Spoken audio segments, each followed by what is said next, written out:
Welcome to the round 2 of our regional mock trial competition. Thank you all for joining us. Thank you to the panelists that are seated so far, and thank you to the team members that are participating. This is an unusual way to be doing mock trials, so I appreciate everybody's flexibility in proceeding virtually. So first of all, I'd like to make sure that there are no conflicts between the teams that are participating this afternoon are GG and EE. Do any of the panelists recognize any of the names that are on your screen? I would like everybody to actually put their screens, their cameras on for just a few seconds so that the panelists can also see your faces and make sure that there are no conflicts that way as well. Thank you so much. Panelists, do any of you have any conflicts? No. No. Mr. Tar? No, thank you. Thank you. No. Thank you all. I'm good. Appreciate it. Okay, so you can go ahead and turn off your screens as well as put yourselves on mute again. Just a reminder, remember that you have control of your screens as well as your microphones. Please make sure that you turn them on and off as is needed during the competition.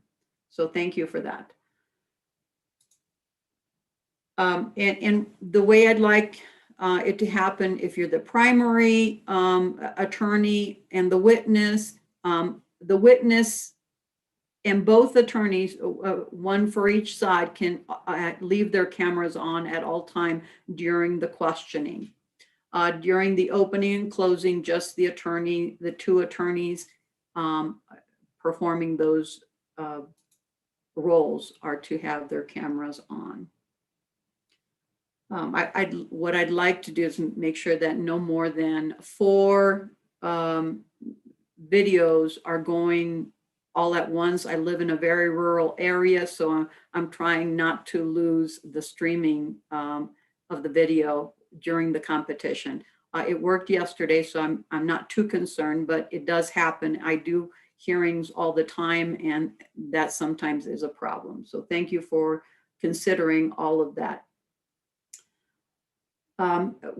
Everybody's been provided with a copy of the trial roster. It's the Courtroom 5 is the last one on your roster for those that are trying to locate the trial roster. Now, one of the things that we normally do during the competition is to confirm if video recording is being obtained by any one student during the performance. I'm assuming that both of the teams have addressed that and exchanged information with regard to whether there is going to be video recording during the session. And I'd like both team captains to respond to this. First of all, for the prosecution.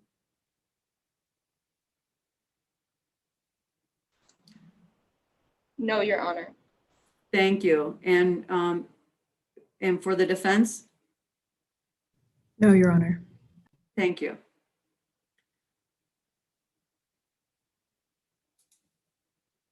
Now, one of the things that obviously you do need to know that sometimes the Bar Association representatives or the committee representatives may be going in and out of the room and may take screenshots at any one time for purposes of going advertising or reporting the mock trial competition. So you do need to be aware that they may or may not take photos. I will not allow any recesses during the competition, but if anybody has an emergency, please make sure that you let me know, and we'll address it on a case-by-case basis. One of the things that I didn't ask, I did ask whether there was any conflict by the panel, but do any of the teams recognize any of the panelists? And I'd like the team captains or the attorneys that are performing the opening to address that. If you could put your screens back on, panel members.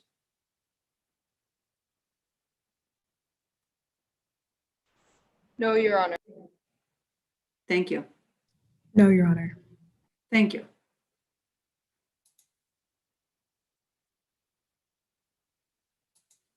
Okay. So at this time, I'd like to go ahead and swear in the panel and the team members. First, the team members. This is in an effort to obviously maintain the level of professionalism and to uphold the code of ethical conduct during the mock trial proceedings.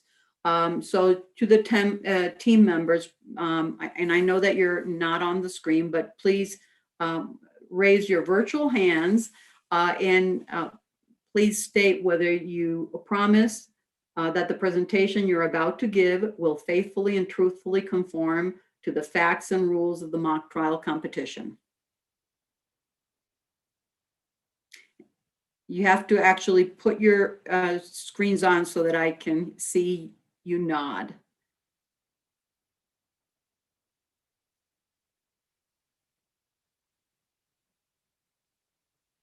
Thank you. Now to the witnesses. Do you promise that the testimony you're about to give will faithfully and truthfully conform to the witness statements, that you will not add material facts or opinions which are not contained in the case problem, and that you will follow the rules and the procedures of the mock trial competition? Thank you. I'm only seeing 4 witnesses here. I'm assuming there should be 6 witnesses. There we go. Thank you. Now, obviously the gallery is not here in this room, but this is being live streamed. So I would ask that the gallery members, whoever is watching the competition, to also make us swear an oath.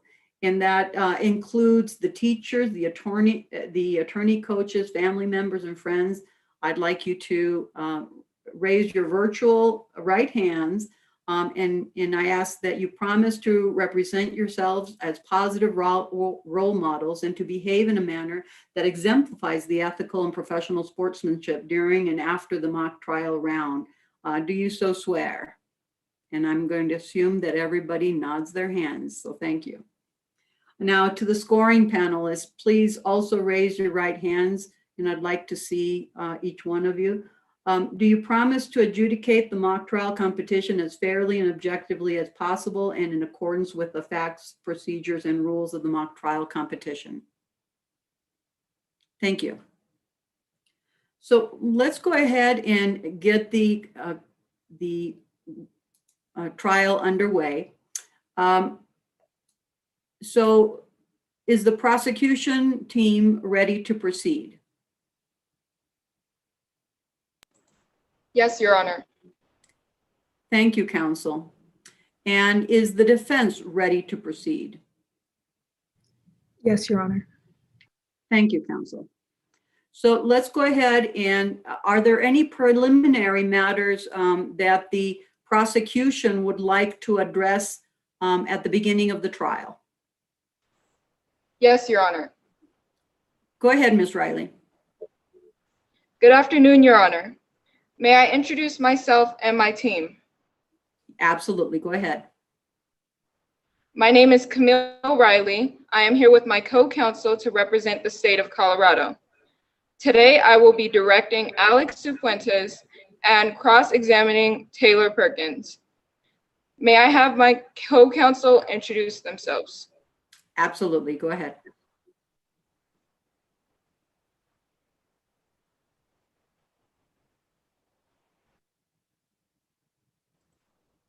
Good afternoon, Your Honor. My name is Alyssa Avila, and I will be directing Kyle Kuzak, cross-examining Blake Van Owen, as well as delivering the closing argument. Thank you, Ms. Avila. Good evening, Your Honor. My name is Angelo Durbano, and today I'll be providing the direct examination of Jordan Markowitz and the cross-examination of Avery Becker. Thank you, Mr. Durano. And would the defense like to address introductions? Yes, Your Honor. Good afternoon. My name is Kavya Chidambaram. I will be performing the opening statement, the direct of Avery Becker, and the cross of Jordan Markowitz. Thank you, Ms. Chidambra. Good afternoon, Your Honor. My name is Grace Admire. I will be performing the direct of Taylor Perkins as well as the cross-examination of Kyle Kuzak. Thank you, Ms. Admire. Good afternoon, Your Honor. My name is Eliza Wilson-Russell, and I will be providing the direct of Professor Blake Van Owen, the cross of Alex Cifuentes, and lastly, I will be delivering the closing statement. Thank you, Ms. Wilson-Russell. Thank you for joining us.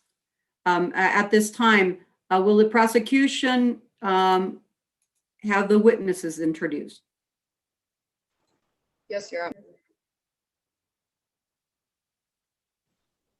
Hello, my name is Montserrat Garcia Rincon, and I am Kyle Kuzak.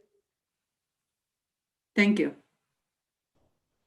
Good evening. My name is Daniela Wadana, and I am Detective Markowitz. Thank you. Good evening, I'm Jacqueline Talavera, and I'm going to be playing Alex Cifuentes. Thank you. And will the defense please introduce your witnesses? Good evening, Your Honor. My name is Riley Glass, and I will be playing the role of Blake Van Owen. Thank you. Good evening, Your Honor. My name is Nikki Gorman, and I will be playing the role of Taylor Perkins. Thank you. Good evening, Your Honor. My name is Jamie LeMay, and I am Avery Becker. Thank you. Is the does the prosecution have any further preliminary matters to address? Yes, Your Honor. Go ahead. Next, Your Honor, the prosecution would like to confirm that you have a copy of the charging documents, stipulated facts, and jury instructions, correct? They are in my possession, and I've read them. Given the video platform, we ask that the exhibits in this case be constructively tendered to the court, opposing counsel, and the witness during examinations. They will be so tendered, but exhibits may not be admitted until foundation has been laid. So they will be taken on a one-by-one basis upon your or your co-counsel's submission. Yes, Your Honor. We ask that the prosecution's time, or both teams' timekeeper be permitted to display exhibits at the appropriate times. Absolutely. We ask that in the event that there are technical difficulties, that the time may be stopped until the issue is resolved. The time will be stopped if there's technical difficulties, and I will notice that. Finally, we ask that while any timekeeper is preparing to display the exhibit, time be stopped and only started when the questions resume. If the presentation of the exhibits are simply putting them on the screen, the timekeepers can certainly do that, or counsel can do that. Time will not stop during the placement of the exhibits on the screen. Those are the only pretrial matters we have. Thank you, Your Honor. Thank you, Ms. Riley.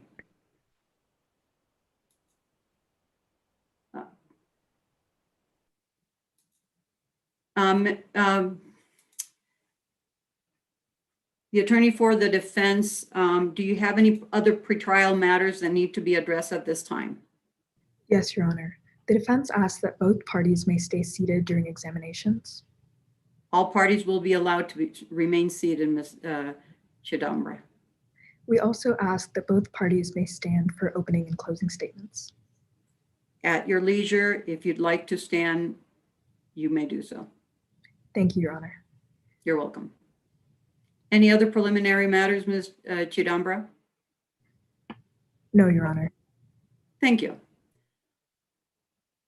Is the prosecution ready to proceed with opening statements? Yes, Your Honor. Thank you. Proceed.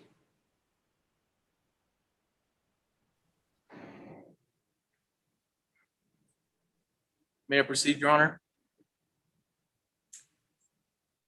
Yes, you may.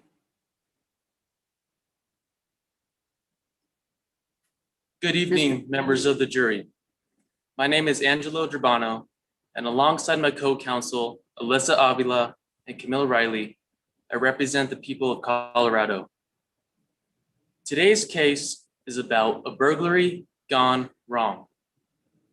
On the day of March 6, 2020, Mackenzie Brackman, a mock trial coach for Colorado High School, was murdered in the front doorway of his home. Today, the prosecution will prove that the defendant, Avery Becker, killed Mackenzie Brackman during a burglary. Avery is a former student at Colorado High School. He's also the star of the CHS mock trial team. Coach Brackman was the coach of that mock trial team. And Avery and Coach Brackman had their disagreements. But one day, it went too far. During an argument about Avery's role on the team, Avery stormed out of practice and vandalized Coach Brackman's car. Avery was kicked off the team because of this, but it didn't end there. Avery was furious and swore revenge on Coach Brackman. He then dressed up in a Halloween mask and went to Coach Brackman's home to break in and trash it. But it went wrong. He was surprised to see Coach Brackman was also at his home at this time. When Coach Brackman tried to confront the intruder, they had a struggle, and Avery Becker grabbed a knife and stabbed Mackenzie Brackman. Avery Becker is now charged with felony murder and burglary of a dwelling. Therefore, it is our burden to prove to you beyond a reasonable doubt that Avery Becker broke into the home of Mackenzie Brackman on March 6, 2020, and stabbed him. Today, you will hear three witnesses from the prosecution side of this case. First, you'll hear from Kyle Kuzak. Kyle Kuzak is an expert in crime scene reconstruction. She will testify that the defendant broke into Mackenzie Brackman's home and during a struggle, killed him. Next, you will hear from Alex Cifuentes. She will testify that she witnessed firsthand the relationship between Avery and Coach Brackman. She will also testify that Avery Becker sent her text messages spelling out a plan to break in Coach Brackman's home. And lastly, on the prosecution side, you will hear from Detective Jordan Markowitz. Detective Markowitz is an expert in cell phone technology and forensic data recovery. And she will testify that she found evidence on cell phone towers showing the defendant's cell phone at the home of Mackenzie Brackman during the time of his death. Members of the jury, during the evidence that we presented to you will show that on the day of March 6, 2020, A.V. Becker broke into the home of Mackenzie Brackman with the intentions of vandalism, but it went wrong. After Avery was surprised to see that Mackenzie Brackman was at home, Brackman confronted the intruder, and during a struggle, Avery grabbed a knife and stabbed him. The evidence that will be presented to you and the testimonies that you will hear today, we hope that we, the prosecution, ask that you rule in our favor and find the defendant, Avery Becker, guilty on the charges of murder in the first degree, a second degree burglary of a dwelling. Thank you. Thank you, Mr. Durbano. Ms. Chidambra, do you have an opening statement? Yes, Your Honor. You may proceed. Thank you. One moment. Good afternoon. May it please the court, Your Honor, opposing and co-counsel, ladies and gentlemen of the jury. Today, I, along with my co-counsel, Ms. Admire and Ms. Roussel, are representing Avery Becker, a teenager who's here today because of a wildly oversimplified investigation and case. As you listen to today's trial, I ask that you keep 3 words in mind: incompetent, implausible, and insecure. These 3 words represent the countless shortcomings found within this prosecution. Jurors, Mackenzie Brackman's death was a tragedy, but charging the young man that sits before you today, wrongfully accused of this serious crime, will not mend that tragedy. Avery Becker is presumed innocent unless, after considering all of the evidence, you are convinced beyond a reasonable doubt that Mr. Becker, on the charge of burglary in the second degree, unlawfully entered the dwelling and damaged the personal property of Mackenzie Brackman, and in the furtherance of this crime and the charge of murder in the first degree, caused the death of Mackenzie Brackman, meaning the burden of proof is held solely by the prosecution. But if at the end of this trial, opposing counsel fails to prove any one of these elements beyond a reasonable doubt, you must find Avery Becker not guilty on the charges of burglary in the second degree and murder in the first.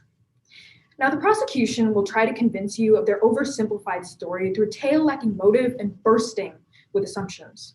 But as you listen to today's trial, you will realize that their theory is frankly implausible, built up by incompetent witnesses and evidence that has been tarnished by insecurity. One such witness is Alex Cifuentes, a so-called friend to Mr. Becker. You will see how the prosecution relies on screenshots of a conversation they will claim Cifuentes had with Becker. But jurors, we urge you to take into account the jealousy and insecurity at play, which will call into question the credibility of this evidence. The prosecution will also bring you an employee of the Denver Police Department, Kyle Kuzak. You will discover that despite the fact Kuzak will claim to have spent a tremendous amount of time organizing this case, the prosecution's incompetent investigative team still managed to lose evidence and furthermore come to implausible conclusions. Finally, you will hear from Jordan Markowitz. You will see how Markowitz expresses concern about other suspects, ones with far greater motive, but proceeds instead with an implausible bias. You will see how Markowitz time after time has the opportunity to collect comprehensive evidence, but neglects to do so. Pay close attention to how how Markowitz has created an illogical investigation based on faulty concepts. You will recognize the implausible theory concocted by the prosecution when you hear from 3 credible defense witnesses, one of which is Professor Blake Van Owen. Professor Van Owen is an expert in law enforcement, general police investigative tactics, cell tower analysis, and more. The professor will shed light on the many incoherent assertions made by the prosecution. Listen closely as he shows that evidence is not always as definitive or applicable as it may seem. The defense will also bring you Taylor Perkins, who will show that Mr. Becker was nowhere near Mackenzie Brackman's home during the time of the murder. And although you may question Ms. Perkins' alibi, you will see that failure to confirm it through the use of CDR data was yet another of the many lapses in judgment by opposing counsel's incompetent investigative team. Avery Becker is a teenager who got kicked off of a high school club. The prosecution will try to convince you that that is reason enough to commit cold-blooded murder. But jurors, we urge you to listen carefully throughout this trial to Mr. Becker's motive, or more specifically, his complete lack thereof. Remember that past mistakes do not dictate future actions. The prosecution's theory is implausible, built up by incompetent witnesses and depending on evidence that has been tarnished by insecurity. Opposing counsel will try to convince you of a purely speculative case based on a burglary gone wrong, which simply will not hold up to scrutiny. At the end of this, their theory is just that, a theory. At the end of this trial, you will have the opportunity to honor Mr. Brackman's memory. We ask that you do so in finding Avery Becker not guilty of all charges and finding in favor of the defense. Thank you. Thank you, Ms. Chitumbra. Is the prosecution ready to call their first witness? Yes, Your Honor. Thank you, Ms. Riley. You may proceed. And I would like to see the witness and the attorney doing the cross-examination of the witness to be also on the screen or have their video turned on. We call first to stand. Sorry, go ahead. Your Honor, may I proceed? Yes, you may. Your Honor, prosecution calls Ms. Kyle Kuzak as the first witness for the state. Thank you, Ms. Avila. You may proceed. Hello, Ms. Kuzak. Please state and spell your name for the jury. Hello, I'm Kyle Kuzak, Kylekuzak. Ms. Kuzak, what is your occupation? I'm a Colorado Bureau of Investigation Certified Crime Scene Reconstruction Investigator, also known as a CSR, and for the last 3 years, I've worked with the Denver Police Department. Are you a police officer? No, CSRs are civilian employees. How long have you been a CSR? I've had 19 years of beautiful experience. What types of crimes do you investigate? I specialize in home invasions, burglaries, and other property crimes, and to make sure that my work is done correctly, I do this with a 5-step process. What are those steps? Well, these includes 1, recognition and documentation, 2, collection of evidence, 3, evaluation of evidence, 4, hypothesis and testing, and 5, reconstruction. Your Honor, at this time, we offer Ms. Kuzak as an expert in the field of crime scene reconstruction. Ms. Admire, do you have any objections? No objections, Your Honor. Thank you, counsel. The witness will be accepted as an expert. Thank you, Your Honor. Now, Ms. Kuzak, let's talk about your involvement in today's case. Were you working on Friday, March 6th, 2020? Yes, I was called out to investigate the homicide of Mackenzie Brackman. What did you do after you arrived at the crime scene? After arriving, I created a document to organize the data provided to me by the police and to summarize information about witnesses and suspects. Your Honor, permission to have my timekeeper display Exhibit 17. Timekeeper, can you please display the time period?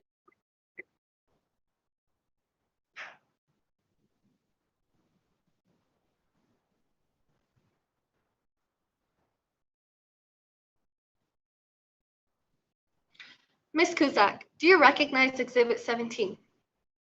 Yes, I do. Can you tell us what it is? It is a copy of the spreadsheet I made.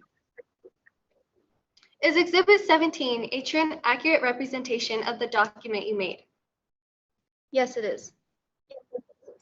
Your Honor, I move to admit Exhibit 17 into evidence and to publish it to the jury.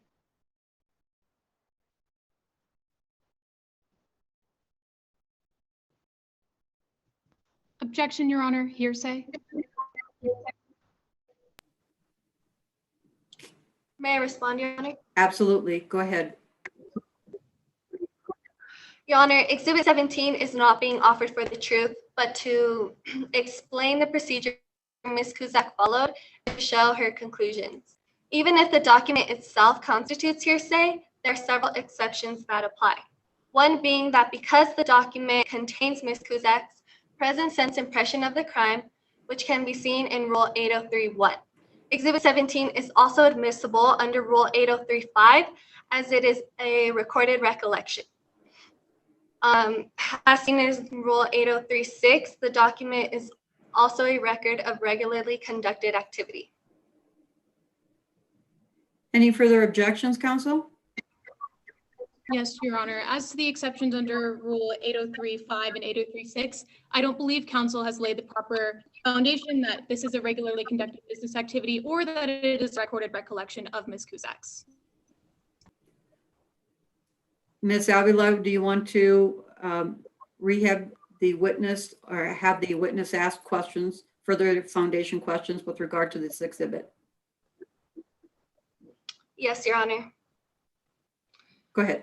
Ms. Kuzak was, okay, sorry, Your Honor. Ms. Kuzak, was Exhibit 17 made at or near around the time of the murder? Yes, it was. Is Exhibit 17 kept in ordinary course of investigation? Yes. And this is part of your regular CSR work? Yes, it's one of my key principles. And Ms. Kuzak, you are the custodian of this record, correct? Right? Yes. And Your Honor, has proper foundation been laid? I believe proper foundation has now been laid. The exhibit will be admitted into evidence. Thank you, Your Honor. Ms. Kuzak, what was the purpose of creating Exhibit 17? Well, it allowed me to get access to the evidence as well as create a chronology of the crime. This allowed me to conclude how Mackenzie Brackman was murdered and by whom. What did you conclude had happened here? Well, I first concluded that this was a burglary gone wrong and that the killer was Avery Becker. What evidence led you to conclude that this was a burglary gone wrong? Well, throughout the ring door videos, we can see that the perpetrator was approaching the residence trying to gain access at several spots. This indicated that the perpetrator most likely knew the residence. Did the ring videos provide any other insight? Yes. It also made me aware that the victim most likely had the Ring app, which would have alerted them when the perpetrator was approaching the residence. After they were alerted, they most likely prepared for a confrontation. What is your opinion as to what happened after the killer entered Mr. Brackman's home? Objection, Your Honor. I struggle Speculation. I'm sorry, counsel. I did not hear what your objection was. So Ms. Admire, please repeat it. Your Honor, my objection is to speculation, as the attorney asked for Ms. Kuzak to speculate on her own opinion. Counsel, do you have a reply? Yes, Your Honor. This is not speculation, as I am just asking Ms. Kuzak to explain her opinion as to the events that followed. If I may respond, Your Honor. Very briefly. Under Rule 703, this expert is allowed to opine. However, they're not allowed to express their personal opinion as it's outside the rules of 703. Ms. Avila, do you have any further reply? Your Honor, this is Ms. Kuzak's opinion as she is an expert in crime scene reconstruction, and this falls in her area of expertise.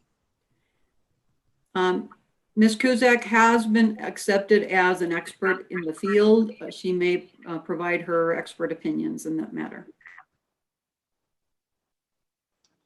Thank you, Your Honor. You're Ms. welcome. Kuzak, would you like me to repeat the question?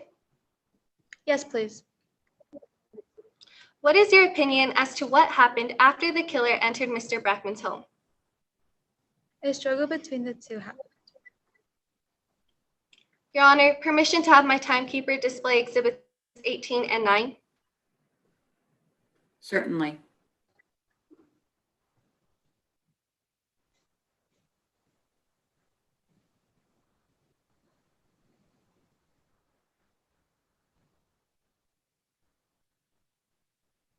Ms. Kuzak, do you recognize exhibit 9? Yes, I do. What is Exhibit 9? It's a picture of the broken plate in the kitchen. Is Exhibit 9 true and accurate? Yes, it is. Now, if we could take a look at Exhibit 18.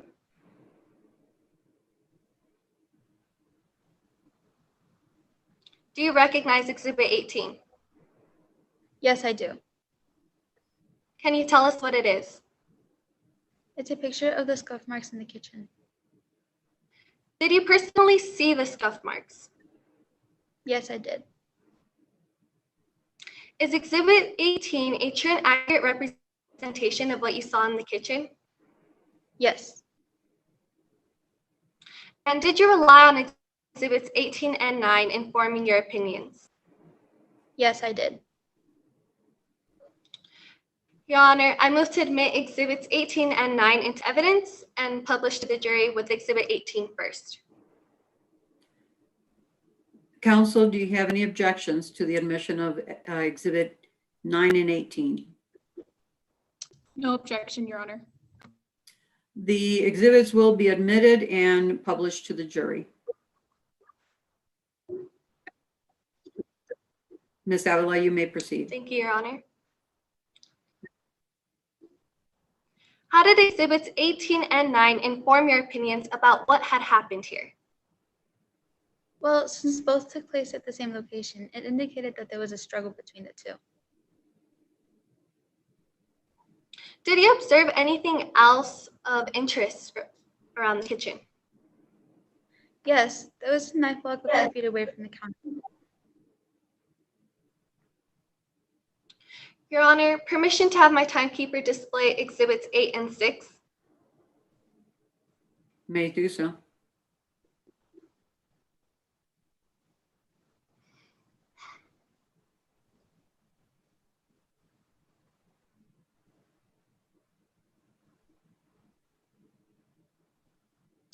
Ms. Kuzak, do you recognize Exhibit 8? Yes, I do. Can you tell us what it is? It's a picture of the knife block. Is Exhibit 8 true and accurate? Yes, it is. Now, if I can turn your attention to Exhibit 6.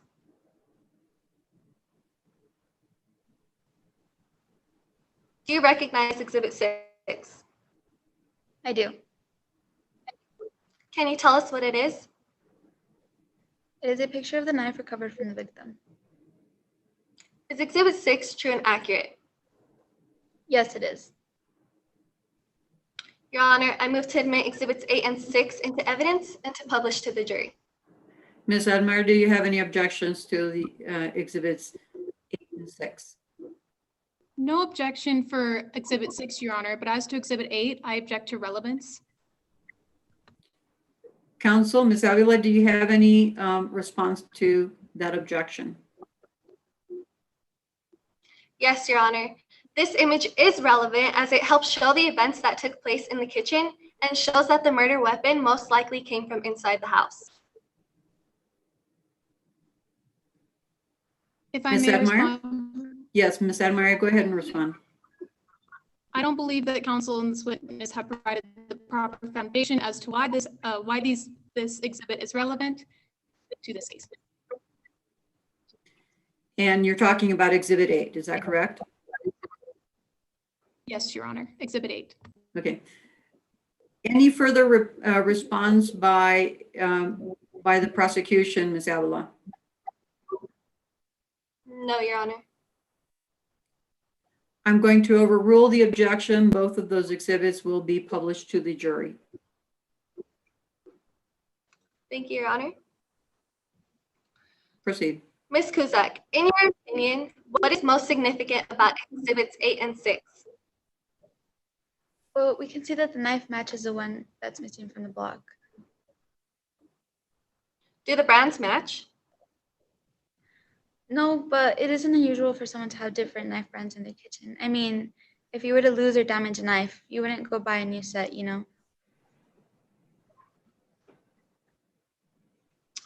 Let's address how the victim was killed specifically. Where was Mr. Brackman's body found? It was found near the front door.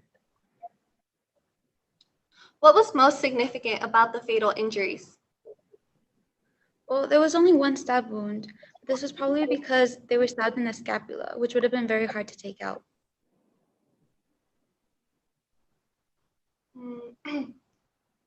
Did this tell you anything about the location of the intruder and the victim at the time of the fatal stabbing? Well, yes, we can see that they were in proximity, what is known as the bear hug. A bear hug. Could you demonstrate that to the jury? Yes, it looks something like this. For the record, the witness raised her arms and closed them as if she were giving someone a large hug. Ms. Kuzak, in your opinion, what happened after the stabbing? Well, looking off the photos I went off, we can see that there's drops of blood between the kitchen and the front door, where the knife and larger pools of blood were located. This concluded that the victim was stabbed near the kitchen, and as they walked towards the front door, small drops of blood were left, which was where the larger pool of blood resulted near the front door. So, Ms. Kuzak, what is your final conclusion of what happened on March 6, 2020? It was a burglary gone wrong. I think that the perpetrator had no intention of killing the victim. However, they still caused the victim's death. Thank you, Ms. Kuzak. Your Honor, I have no further questions. Thank you, Ms. Avila. Ms. Admire, do you have any cross-examination of this witness? Yes, Your Honor. You may proceed. Good afternoon, Ms. Kuzak. Hello. You are a crime scene reconstruction investigator, is that correct? Yes, that's correct. So your job is to investigate crime scenes and reconstruct them? Yes. I'd like to start off by talking about the steps that you took in your investigation. You stated that you visited the crime at 444 South Flowers Street. Yes. But this was after it had already been processed and examined? Yes. And you stated in your testimony that you would have preferred to have more physical evidence of the scene in order to have a more adequate investigation. Is that correct? Correct. So your investigation through that statement is not as adequate as it could have been had you had that data. Correct. So you didn't see the crime scene exactly the way that it was left after the crime was committed. Correct. Thank you. Now I'd like to move on to the photographs that were crucial in your investigation. There were more files than we have in court today, but those files were corrupted. Is that correct? Yes, after my review. Yes, and this includes photographs of blood droplets. Correct. As well as the cast-off. Correct. And you stated that these files were corrupted after your time of review. Correct. You had no problems processing them for your analysis? I'm sorry, you cut off. Can you repeat that? Ms. Kuzak, you had no problems processing these photographs for your analysis. Is that correct?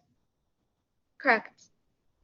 And you also claim that you assume that every case will go to court.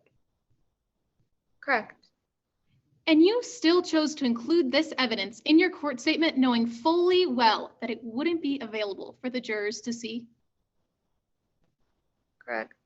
So the jurors here today will never get to see this evidence that was pertinent to your investigation. Correct. And in your investigation, you also reviewed photographs of the victim. Is that correct? Yes. Would you recognize one if I showed it to you? Yes. Your Honor, may I ask that Exhibit 4 be displayed upon the screen?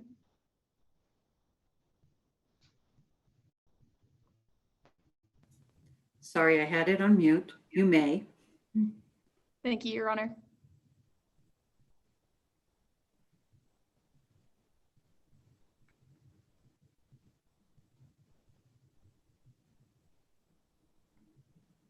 Ms. Kuzak, do you recognize this photograph? I do. Is this a true and accurate depiction of the photograph of the victim that you reviewed in your investigation? Yes, it is. Your Honor, I now ask that Exhibit 4 be admitted into evidence. Counsel, do you have any objection? Relevance, Your Honor? Ms. Admire, could you respond? Your Honor, it was previously stated in direct that the victim was murdered, and as this is the victim of this crime, I believe it's directly relevant to this case. Any reply, Ms. Avila? No, Your Honor. The photograph will be admitted into evidence. If we could continue to have Exhibit 4 displayed on the screen, please. Ms. Kuzak, do you see the stab wound on the victim? Yes, Do you see the pool of blood around the victim? I do. And now I would ask you to look closely at the victim's hands for me. Do you see any blood on or around the hands? I do not. And this victim was presumably stabbed with a knife, is that correct? Correct. Your Honor, I ask that previously admitted Exhibit 6 be shown to the witness. Go ahead. And this is the presumed murder weapon. Correct. Ms. Kuzak, do you see the measurements at the bottom of the picture of the knife? I do. And without counting each and every one, we can see and guess that it's about 21 centimeters. Is that correct? Yeah. So doing some basic geometry, we can assume that from the angle, this knife is at least 21 centimeters long. Correct. And you see the blood on the handle? I do. But in your statement, you concluded that Mackenzie Brackman pulled the blade out himself, didn't you? Correct. And you also stated in direct that it would have been difficult to take out. Correct. Your Honor, I ask that Exhibit 19 be displayed to the witness. Certainly. Go ahead. Do you recognize this document, Ms. Kuzak? I do. And what is this document for the jury? It's the autopsy. Is this a true and accurate copy, to your knowledge, of the autopsy of Mackenzie Brackman? Yes. Your Honor, I now ask that Exhibit 19 be admitted into evidence. Ms. Avila, are there any objections to the admission of the autopsy report, Exhibit 19? Yes, Your Honor. Relevance? Ms. Admire, could you please address the relevance of this document? Your Honor, as this is the autopsy of the victim and displays his and showcases his injuries as well as how he was killed, I believe that it's directly pertinent to how the victim died in this case. Ms. Avila, any further reply? Your Honor, Ms. Kuzak did not create this autopsy. She's only reviewed it. So sorry. I'm sorry, Ms. Avila, I did not hear the last thing that you said. Ms. Kuzak did not create this autopsy report. Therefore, she has lack of personal knowledge as well. Any Your further response, Ms. Admire? Yes, Your Honor. The witness has stated that she does recognize this document and that she has reviewed it. So I do believe that she has the personal knowledge, as she has stated, to talk about this document. The autopsy report will be admitted into evidence. Thank you, Your Honor. Now, if you could please refer to the section near the bottom of the second page titled Skeletal System. Now, the first line, Ms. Kuzak states, remarkable for a small 2 millimeter indentation along the inferior edge of the left scapula. Is that correct? Correct. So for the jury, that means that the victim was stabbed in his left shoulder. Correct. Now, please, I would like to direct your attention to the second page of the exhibit and find the description of injuries section near the top of the page. The third line states, depth of the wound is at least 19 centimeters deep. Is that correct? Correct. So according to this autopsy, this wound is at least 19 centimeters deep. Correct. And you recognize in your analysis that this knife and this cut had made a cut in his aorta. Correct. And that the force of the blood pushing out through the aorta was what caused him to bleed out so quickly. Correct. And you believe that because of this, he died before his body even hit the ground. Correct. So it's understandable to assume that blood was gushing out of the victim's back as soon as the knife was removed. That's correct. And this would explain the blood on the handle in Exhibit 6, is that correct? Correct. But this does not explain the lack of blood around the victim's hands that you stated that is also in Exhibit 4, is that correct? Yes. Thank you. Your Honor, no further questions. Thank you, counsel. Any further redirect, Ms. Avila?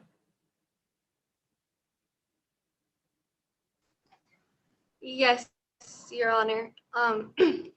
Proceed. May I proceed? Yes.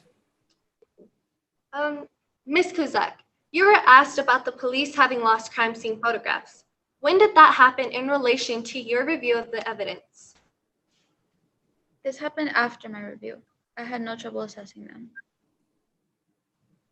Were you surprised by the lack of physical evidence and DNA evidence at the crime scene? No, this was expected since we can see the perpetrator wearing gloves. Thank you, Your Honor. No further questions. Thank you. Any recross, Ms. Sadmeyer? No, Your Honor. Thank you, counsel.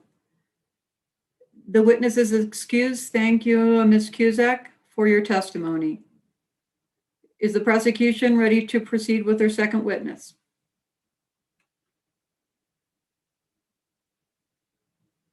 Ms. Riley?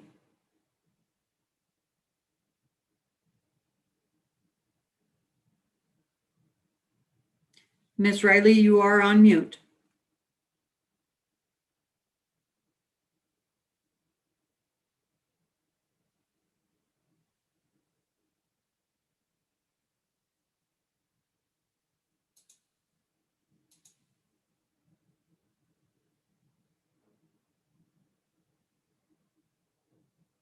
I am afraid that I no longer see Ms. Riley on the screen. So she may have dropped off.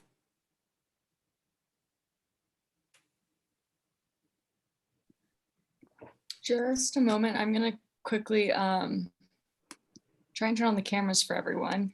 And then if not, does anyone from her team know what happened?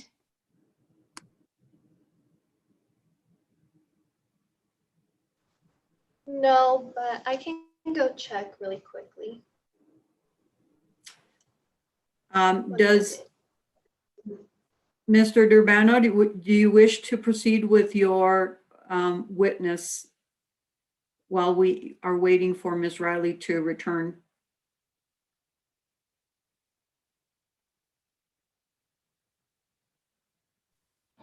She is Yes, back. Your Honor. Oh, sorry, she's back. She's coming back from the waiting room. Thank you. Thank you, Mr. Durbano. Timekeepers, we will make sure that the time has not run. Ms. Riley, are you ready to proceed with your witness? Yes, Your Honor. Give me 1 second. Absolutely.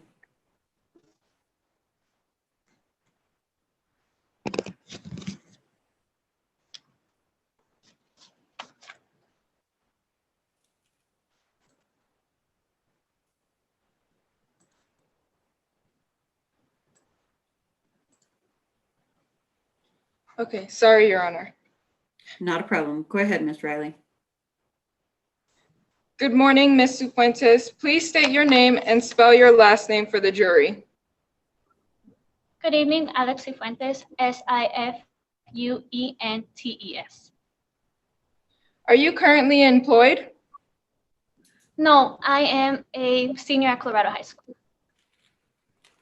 Do you do any extracurricular activities? I'm a member of the mock trial team. Ms. Cifuentes, who was Mr. Mackenzie Brackman to you? He was our beloved mock trial coach. What about Avery Becker? Avery was one of my best friends and one of my teammates on the mock trial team. He was actually the one who introduced me to mock trial. Were you and Avery ever rivals? Of course not. I disagree wholeheartedly. Me and Avery were teammates and we were friends. How would you describe your relationship with Avery? Me and Avery always pushed each other to do our best, and Avery even said that I deserved Best Attorney Award once. Did Avery have any other close friends? Yes, Avery had another friend, Taylor Perkins, after me, of course, which she was also a team member. What was your approach to mock trial? I took my role very seriously. I always made sure to practice. Did Avery take mock trial as seriously as you? Avery and I were both equally skilled, but Avery was just always unprepared and unorganized. Avery would show up too late to practice late, and he played attorney roles and witness roles, so he was very good at making up things and always made it sound sincere. What kind of coach was Mr. Brackman? He was such an amazing coach. He always pushed each of us to do our best on mock trial. How did he get along with other students? He got pretty along with everyone else except Avery. They were always at each other's throats. Can you give any examples? Yes, they got into this huge argument after regionals. Did you ever address this with Mr. Brackman?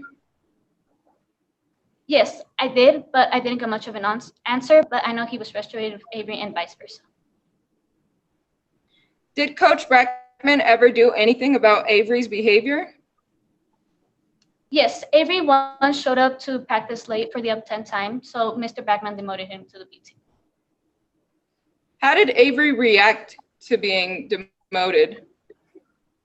Avery was pretty upset, but Taylor ended up quitting the team, which meant he was promoted back to A team. What happened after Avery was allowed back on the A team? Nothing much changed. They still got into the arguments. It was pretty usual. Did the situations ever improve? Yes, they actually did. There was once where they got into this huge argument. What happened?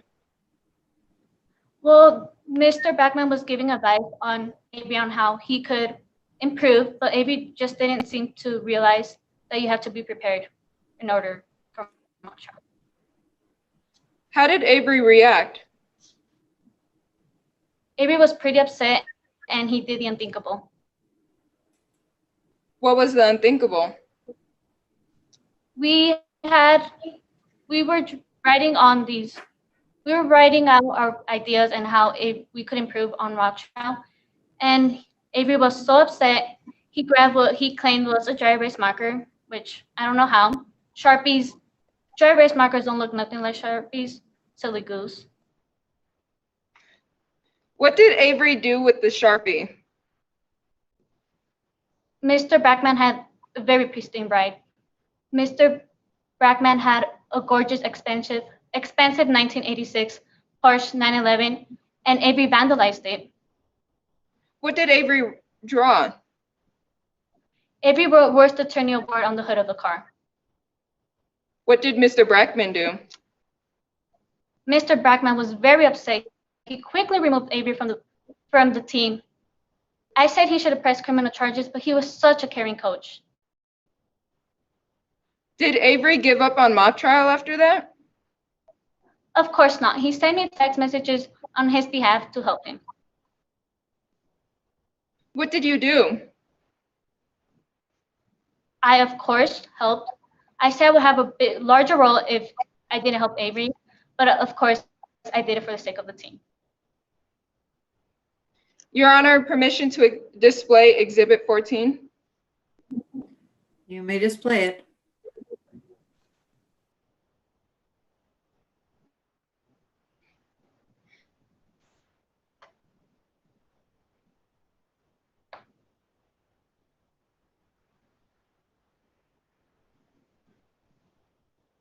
Ms. Cifuentes, do you recognize this? Yes, I do. What is it? These are the text messages between Avery and I. Is it a true and accurate copy of the conversation you had with Avery Becker? Of course they are. Your Honor, I move to admit Exhibit 14 into evidence and to publish it to the jury.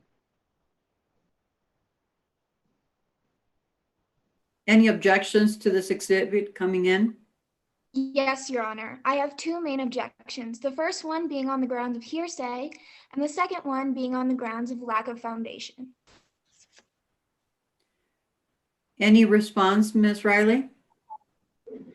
Your Honor, this is not hearsay because it is a statement made by a party opponent. Your Honor, may I respond?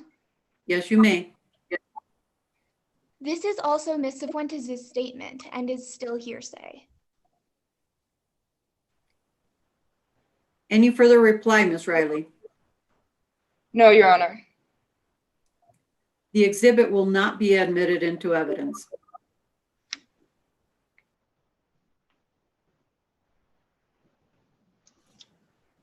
Okay, I'll move on. Did you ever speak to Avery again?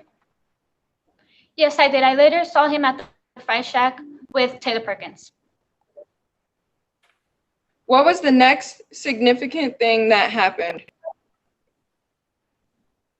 So hard for me to say, but we got very horrifying news that our beloved mock trial coach was murdered the very next day. What happened after you heard that horrifying news? I got a call from the police detectives telling me to tell them what had happened.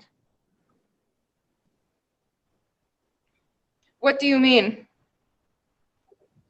Well, of course, me and Avery were friends, best friends, but of course I was just not going to lie on his behalf, so I told him everything. Were you able to show the police the text messages? Not at the moment. My phone was charging and I must have left it behind because my dad told me to hurry up, so I guess I startled. Did the detective make you come back with the phone? No, they just told me to send screenshots, which I did. Do you still have that phone? No, it was an old phone and the battery was horrible, so I traded the old phone and got a new one. No further questions, Your Honor. Thank you, Ms. Riley. Ms. Wilson-Rosell, do you have any questions for this witness? I do. Thank you, Your Honor. You may proceed with cross-examination. Good evening, Mrs. Fuentes. Good evening. I'd like to talk to you about your relationship with Avery Becker. You knew Avery Becker through mock trial, correct? Yes, that is correct. And you only really spent time together at mock trial. Yes, that is correct. And that means practices and tournaments. Yes. And you did not often get together outside of practice. No, we did not. Now let's talk about mock trial. You didn't like the way Mr. Becker treated the team and the coach, correct? Of course not. It was very unprofessional. And according to you, he played the victim and never worked hard? That is correct. And you don't think Avery deserved any of the awards he got? No, I really didn't. And in your observation, Avery didn't really have any real talent? No, he was very unorganized and very unprepared. And you feel that Avery should not confuse good lawyering with good showmanship, correct? That is correct. And you feel the team was better off without Mr. Becker? Sorry, may you repeat that? You cut off at the end. And you thought the team was better off without Mr. Becker, correct? Yes. And after Avery left the team, you were glad to have a bigger role now that he was gone. Yes, I felt like I deserved that. And unlike Avery Becker, you took your role on mock trial very seriously. Yes, I was always prepared. You worked very hard with multiple drafts and revisions and practice. Yes, I did. And it irked you when Avery Becker could come in and just make things up as he went along. Of course I did. It was not fair. And you think that Avery Becker was just coasting on good looks and likely won awards on that basis. He was good at making up things. Coach Brackman demoted Avery Becker from the A team to the B team, correct? Yes, but he later got back to 18. And you thought rightfully so. Sorry? And you thought rightfully so. Yes. But then Taylor Perkins quit the A team and Avery Becker was promoted again. That is correct. And the whole team was really upset that Avery Becker was being let back on to the A team, and that includes you. I was pretty upset. The whole team, including you, were even more upset after Avery won awards at regionals. I was pretty upset because Avery even mentioned that I deserved Best Attorney Award. And you think that when someone who did not work hard gets an award, it's like a slap in the face to someone like you. Who wouldn't? It was very upsetting just to see him win awards when I practiced every time. And when Avery Becker was kicked off the team again, there was a good chance that your team was going to have to forfeit going to state, correct? Yes. And that was incredibly unfair, and you and the whole team were devastated. Of course we were. All because of what Avery Becker did. Yes.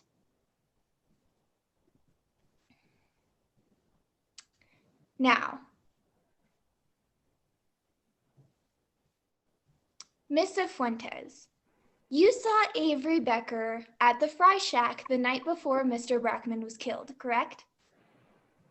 Yes, that is correct. And Avery let you play on his phone? Yes, which was very sweet of him. So it was in your hands and you were using it, correct? That is correct. And this was the same phone you said sent texts to your phone? Yes, it was Avery's phone. No further questions for this witness, Your Honor. Thank you, counsel. Any redirect? No, Your Honor. Thank you, Ms. Riley. Your Honor, Yes? I'm sorry to interrupt, but I think there's a mistake with the time. Okay, time will be stopped at this point to resolve the issue of the time. Go ahead, Ms. for the Delgado. For the first witness, for the cross, for the defense's time, I got 9 minutes and 10 seconds, meaning that there was 11 minutes left for, the rest of the time for the rest of the witnesses. But the other timekeeper got 14 minutes and 32 seconds. And 23 seconds. I understand. We will proceed, and at the end of the round, we will decide whether further time is needed or whether time should be cut off. Okay, thank you. Thank you. Ms. Fuentes, you are excused as a witness, unless either side has any further questions for you. Ms. Riley, I apologize. Yeah, Ms. Riley? Did you have any further questions? Yes, Your Honor. Do you have any further questions of the witness? No, Your Honor. Okay, thank you so much. The witness is excused. Mr. Durbano, do you want to call your next witness? Yes, Your Honor. The prosecution calls up Jordan Markowitz to the stand.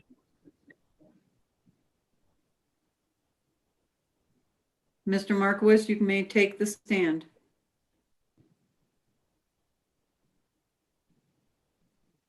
I'm not. May I seeing- proceed? Yes, but I need to see. It's Daniela. Oh, Miss Markowitz, I apologize. I did not see. You may proceed, Mr. Durbano. Thank you. Good evening, Ms. Markowitz. Can you please introduce yourself to the jury? Good evening. My name is Detective Jordan Markowitz. And what do you do for a living? I am a homicide detective with the Denver Police Department. How long have you been involved in police work? For 13 years, but I have been a detective for 7 years now.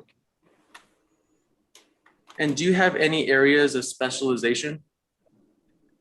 Yes, cell phone technology and forensic data recovery. Can you please explain what that means?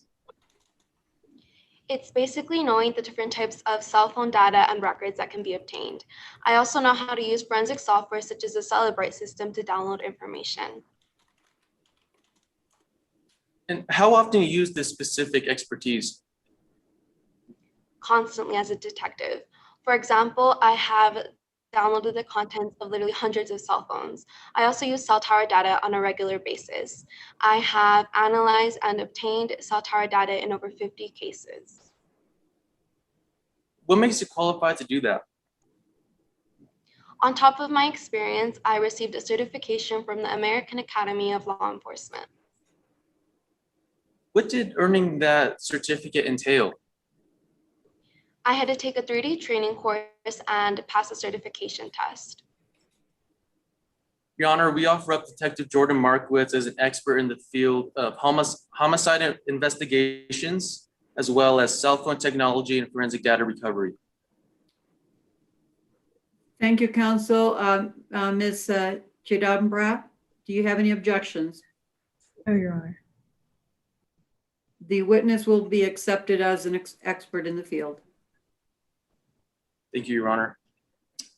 Detective Markowitz, I have questions about your role in this case. How did you become involved? I am the homicide detective that was assigned to investigate the murder of Mackenzie Brockman on March 6th of 2020. And what did you do first in your investigation? I first went to the crime scene.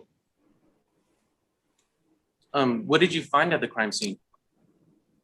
I found the dead body of Mackenzie Brockman and ring videos showing someone wearing a mask and gloves breaking into Mackenzie Brockman's home. And can you explain what a ring video is? Yes, ring videos, it's a home security system. Brockman had this system installed at his house, and this included cameras at his front and back doors. Thus, we found these recordings from the cameras on Brockman's phone. And what did those ring videos show? They showed someone wearing a mask and gloves breaking into Mackenzie Brockman's house. The person went in through the back door and went out the front door. Thank you. What did you do after collecting evidence from the crime scene? I downloaded the contents of Brockman's phone. And what did you find on his phone? I found a significant amount of text messages and email messages related to something called mock trial. With a little bit of digging, I found out that Brockman is coached to a mock trial team at Colorado High School. So I contacted the school to see if I could find any leads there. Did you find any leads? Yes, the school gave me the contact information for all of the students on the team. Did you contact each student? Now, the first student I contacted was Alex Cifuentes. It was a big break in the case. What was the big break? Another student named Avery Becker had texted Alex about a plan to trash Mr. Brockman's house. Objection, Your Honor. Hearsay. Any response, Mr. Durbano? Yes, Your Honor. This is not hearsay because this is not being offered for the truth of the matter asserted. This is merely an effect on the listener. Any response, counsel? Yes, Your Honor. If the witness wishes to continue to testify about the text messages, they will go to the truth of the matter, which will make them hearsay. Mr. Response? Devanna? Yes, go ahead. This is merely, I'm asking questions about the Detective Markowitz's if Detective Markowitz conducted an additional investigation into Avery Becker. There's also an exception for this is not hearsay due to be an omission by the party opponent. Any response, counsel? Ms. Chimdambra? Yes, Your Honor. If I am correct, is opposing counsel not referring to a statement made by Alex Cifuentes? I'm Yes. assuming he's referring to a statement made by the defendant. Alex Cifuentes is not the defendant. Okay. Mr. Devanna, you need to clarify. Yes, I am asking questions about text messages that were sent from the defendant to Alex Cifuentes. Okay. So with that clarification, there are statements from the defendant to the witness, Ms. Cifuentes, and from Ms. Cifuentes to the defendant. In the case, Ms. Chimdambra, do you have any further objections? Yes, Your Honor. I'd like to object to a lack of foundation. Okay. Any response, Mr. Devanna?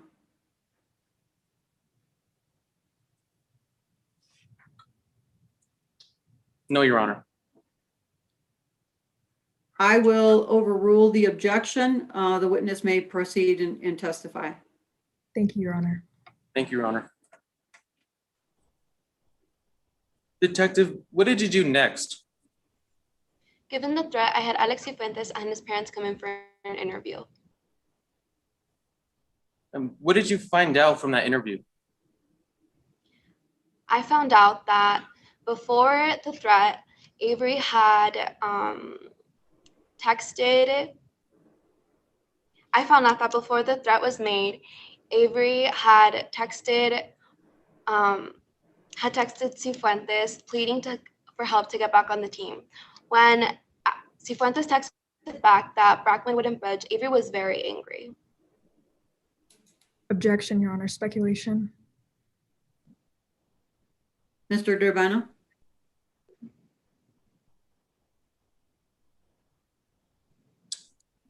No response. I'll overrule the objection. Go ahead. Thank you, Your Honor. Thank you, Detective. I would now like to talk about Avery Becker. Did you interview Avery? I wasn't able to get this interview due to her attorney not allowing me. So what did you do instead?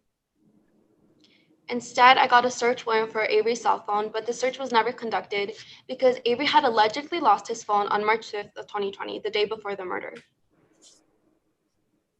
So without the physical phone, what did you do? I got a court order to obtain records from the service provider. I also got cell tower data. And what do cell tower records reveal? Cell towers are basically like a GPS. A cell phone is constantly connecting to towers and sending signals to them. If you have access to the cell towers, you could very accurately determine the location of a person. Your Honor, permission for my timekeeper to display exhibits 15 and 16. Timekeeper may go ahead and display them.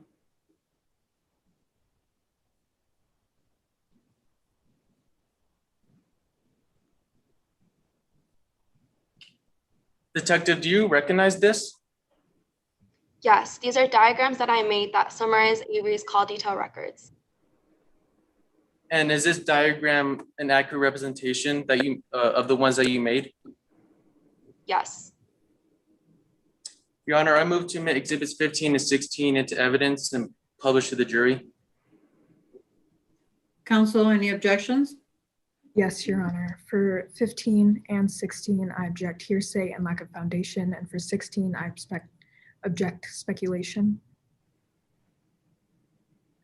Mr. Durbano?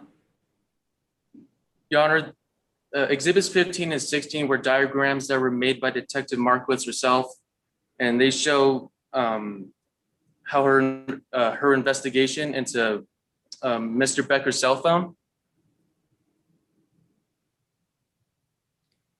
Any response, Council? Yes, Your Honor. As both of these documents are out-of-court documents presented for the truth of the matter, they are still hearsay regardless of who produced them. And opposing counsel has not responded to my lack of foundation or speculation objection. I'm going to reserve a ruling on this. Mr. Durbano, could you please lay a better foundation? Yes, Your Honor. Go ahead. Detective, can you tell us what these diagrams show? They show the cell towers that Avery's phone communicated with in March 6th, in the time leading up to the murder. They also show the direction and location of the antennas. And do these diagrams show anything else? Yes, they also show Mr. Becker's house as well as the victim's house. This time has run out. The time is up.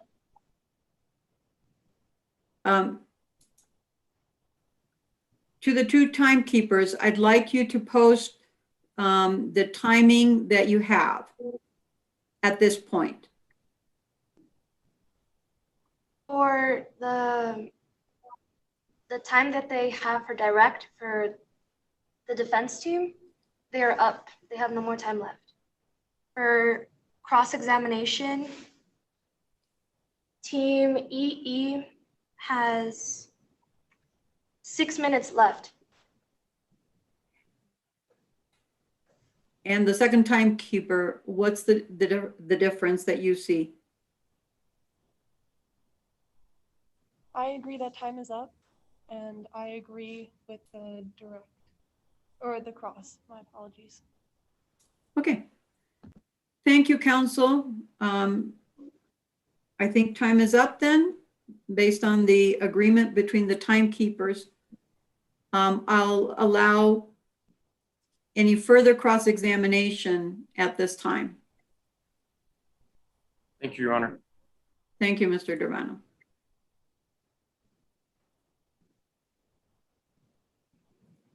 Ms. Chidambra? Yes, Your Honor.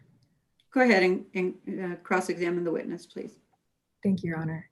Good afternoon, Ms. Markowitz. I'd like to start by speaking about some of the evidence you collected for this trial. You say you have downloaded the contents of hundreds of phones, correct? Correct. But you did not download the contents of Alex Cifuentes' phone, did you? I did not find it necessary, no. Instead, you accepted screenshots.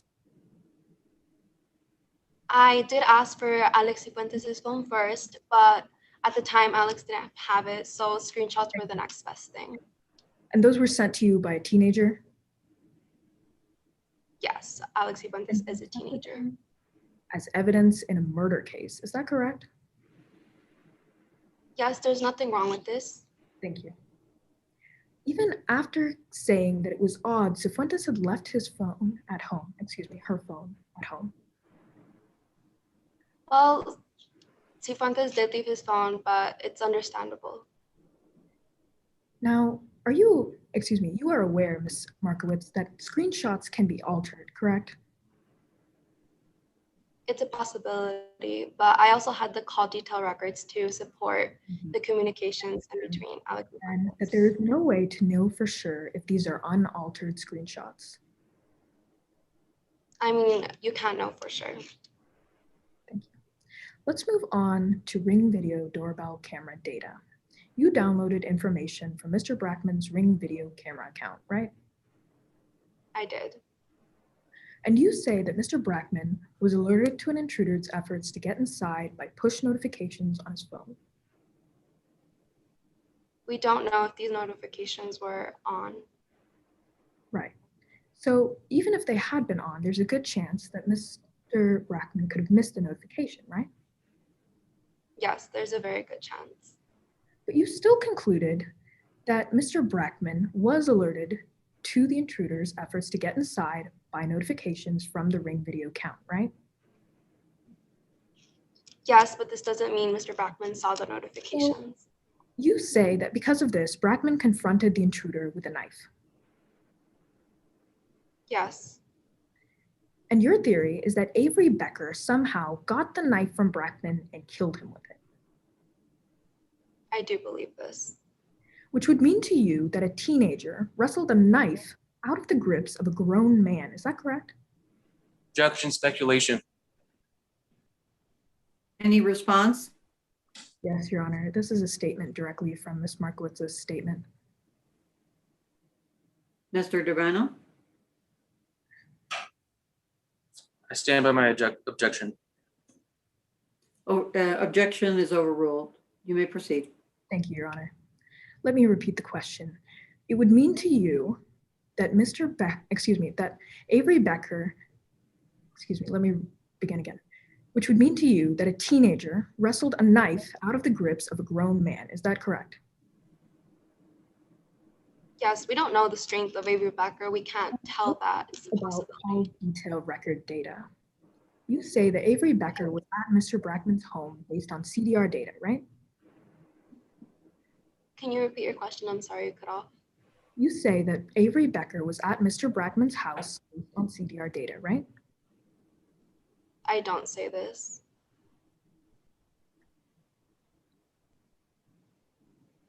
Do you believe, you say that Mr. Becker's phone was at Mr. Brackman's home based on CDR data, correct?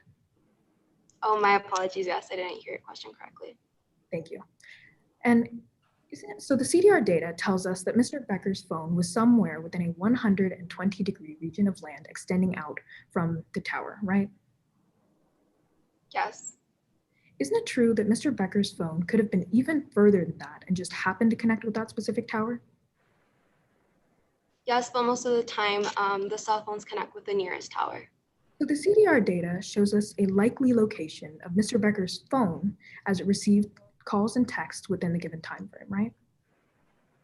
Yes, it does show a likely location, which is pretty accurate. So the CDR data does not tell us the definitive location of Mr. Becker during the time of the murder, right?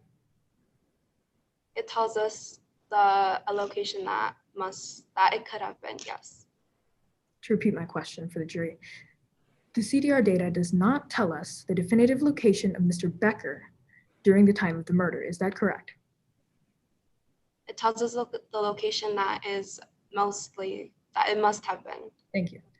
Let's move on to some of the suspects you investigated for this case. Isn't it true you said it was highly unlikely Mr. Brackman's death had anything to do with his mock trial activities? I did say this, but after I looked through the evidence, I found out that that was no longer a possibility. Every student at the school, right? Can you repeat your question? I'm sorry. You had contact information for every student at the school, right? I did. Now, would you agree, Ms. Markowitz, that it is important in a criminal investigation to follow all possible leads? I would agree. But you didn't call any of the other students, you didn't interview any of the other students from the mock trial team, did you? I tried getting an interview with Avery Becker after interviewing Alex Cifuentes. But you didn't speak with any other mock trial students, right? Like I said, I tried getting another interview with Avery Becker. Instead, you continued with your case against Avery Becker. I'm sorry, can you repeat it? No further questions for this witness.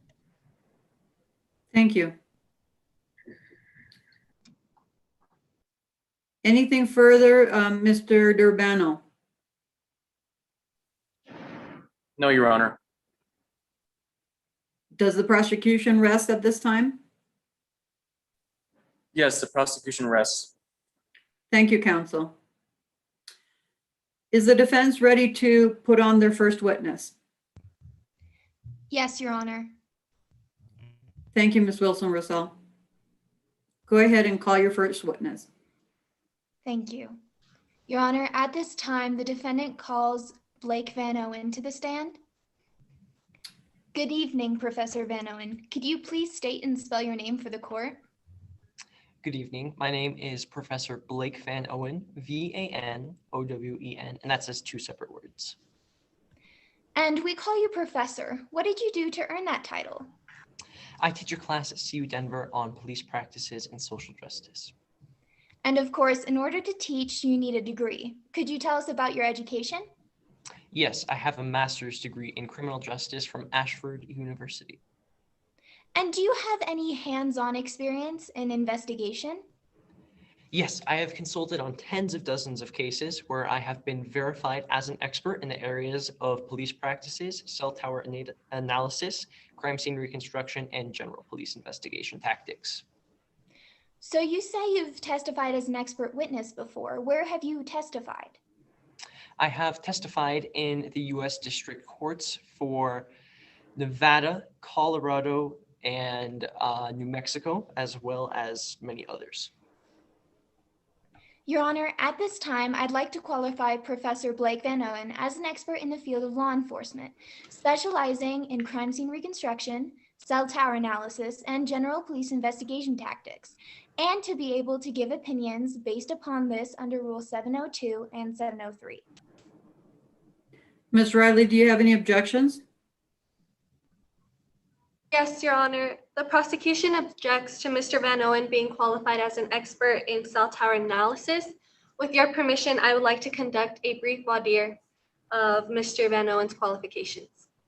Ms. Avila, I apologize. I gave you a wrong name. I apologize for that. You may proceed with some very brief voir dire. Thank you, Your Honor.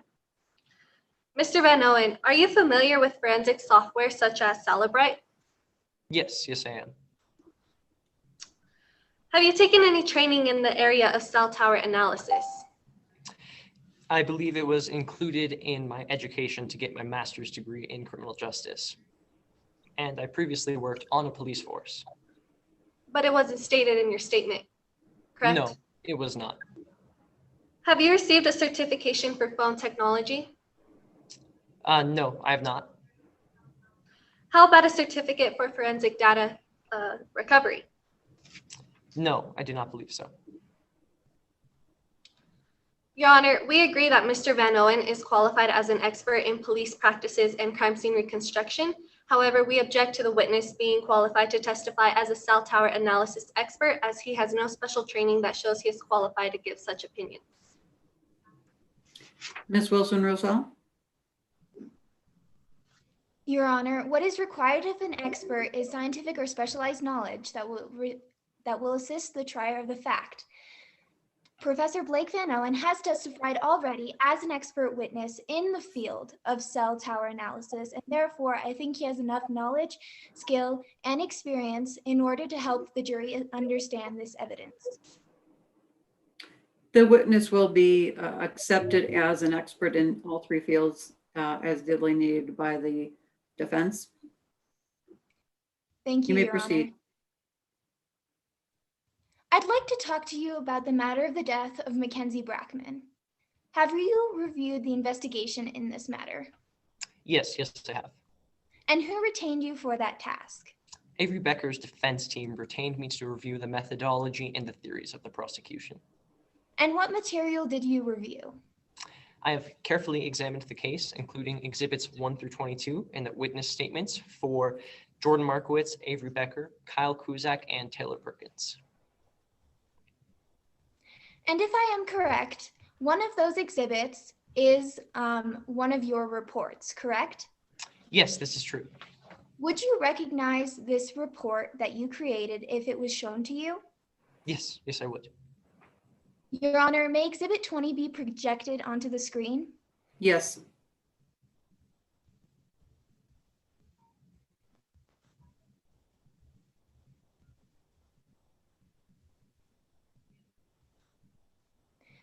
Now, Professor, do you recognize this exhibit? Yes, I do. And what is it? This is the report I created for use in this case. And this was created based upon your review of the evidence. Yes, yes, it was. And did you write this as part of your regularly conducted business activity as an expert? Yes, yes, I did. And has it been kept as part of your files? Yes, it has been. Your Honor, at this time, the defense would move to admit Exhibit 20 into evidence. Ms. Avila, any objections? No objection, Your Honor. The exhibit will be admitted into evidence and published to the jury. Thank you, Your Honor. All right, Professor, your report is 5 pages long. What points do you think are the most important? First of all, the prosecution actually managed to lose evidence. Then Markowitz intentionally chose not to follow the most basic police procedures. And their entire investigation is heavily biased. Did you review the prosecution crime scene reconstructionists Kyle Kuzak's conclusions and hear their testimony? Yes, yes, I did. And based upon your expertise and your review of the evidence, do you have any disagreements with the conclusions reached by Kyle Kuzak? Yes, I would have to say I do. Could you explain those disagreements? First of all, I'd like to point out that Detective Markowitz undoubtedly influenced some of Kuzak's findings. I agree that on-scene evidence points to an intruder breaking into the home of the victim, Mackenzie Brackman. However, this is the only thing agreed upon. Kuzak's scenarios are unsupported and unreasonable. The only actual apparent evidence of a struggle are supposed scuff marks on the floor. Yes, we know that there were scuff marks, but we do not know when they were made, and we do not know how they were made. Additionally, the broken plate on the floor suggests that Brackman was caught by surprise and in his flight knocked it over. However, Kuzak doesn't even bother to consider this as an option. And what is your opinion of Kuzak's analysis of the murder weapon? Not only is the knife a completely different brand from every other blade in the knife block, it is also completely inconsistent in both style and dimensions with every other blade in the entire building. The second problem is that Kuzak guesses without support that the intruder was surprised by Brackman and during the struggle stabbed Brackman with a knife he retrieved from the knife block in the kitchen. Now, before we move on, is there anything else about the wound or the knife that you think is important? Well, for the sake of time, I'm having to summarize a little bit, but for the jury, all of this and more is in my report if they would like to take a look at it. So Kuzak thinks that the intruder was in front of Brackman based on the position of the knife. However, in order for the knife to have been able to pierce Brackman's aorta at such a downward angle, the intruder would have had to be a much larger person, at least a foot taller. We can tell based off of the Ring doorbell footage that this is simply not the case at all. And let's talk about that Ring doorbell footage. Do you agree with Detective Markowitz's conclusions regarding these videos? No, I do not. Could you explain? Markowitz makes a big deal about the Ring app alerting the victim to the intruder. However, we don't actually have any evidence at all that confirms this. Everything we know about the Ring doorbell footage comes directly from the mouth of Jordan Markowitz, who is certainly not an expert in Ring doorbell footage analysis. Markowitz assumes that Brackman had notifications turned on. However, because he never confirmed any of this with the Ring doorbell footage corporation, we can't actually confirm that this is true. We don't even know if these videos were taken on the same day. Thank you. Now moving on to the cell tower data, did you review this? Yes, I did. And do you agree with Detective Markowitz's conclusions that the cell tower data places our client, Avery Becker, at the home of Mackenzie Brackman? No, I do not. And what are your disagreements? Markowitz assumes that because Becker's phone was somewhere in the area surrounding the location of the murder, this means that Becker was undoubtedly there with it and was therefore undoubtedly the murderer. A common misconception is that cell towers can pinpoint someone on a map using triangulation. This is not the case. Instead, cell towers commonly send out a signal that can stretch across dozens of miles of land in rural areas, and more commonly 6 to 12 miles of land in more urban areas. In this case, cell tower 1191 stretched outwards for a radius of 6 miles, meaning that Becker's phone could have been literally anywhere inside a 38 square mile radius. And do you believe that the cell phone data used by the prosecution in this case is adequate? No, I do not. Markowitz only looked at cell tower data relating to Avery Becker's phone. A common practice during investigations like this is to look at the cell tower data relating to every single phone number in the area. This way, if they find a phone number that belongs to a person that is somehow related to the victim or the suspect, they're able to investigate them. And by doing this, police are able to formulate new ideas and gain suspects. If this had happened, we might have been able to find an actual murderer, not some teenage kid. Is there another explanation for the data we have regarding Avery Becker's phone use on the day of the murder? It's surprisingly simple. The reason that Avery Becker's phone was receiving so many calls and texts during the time of the murder was because Taylor Perkins and Avery Becker were just trying to find it.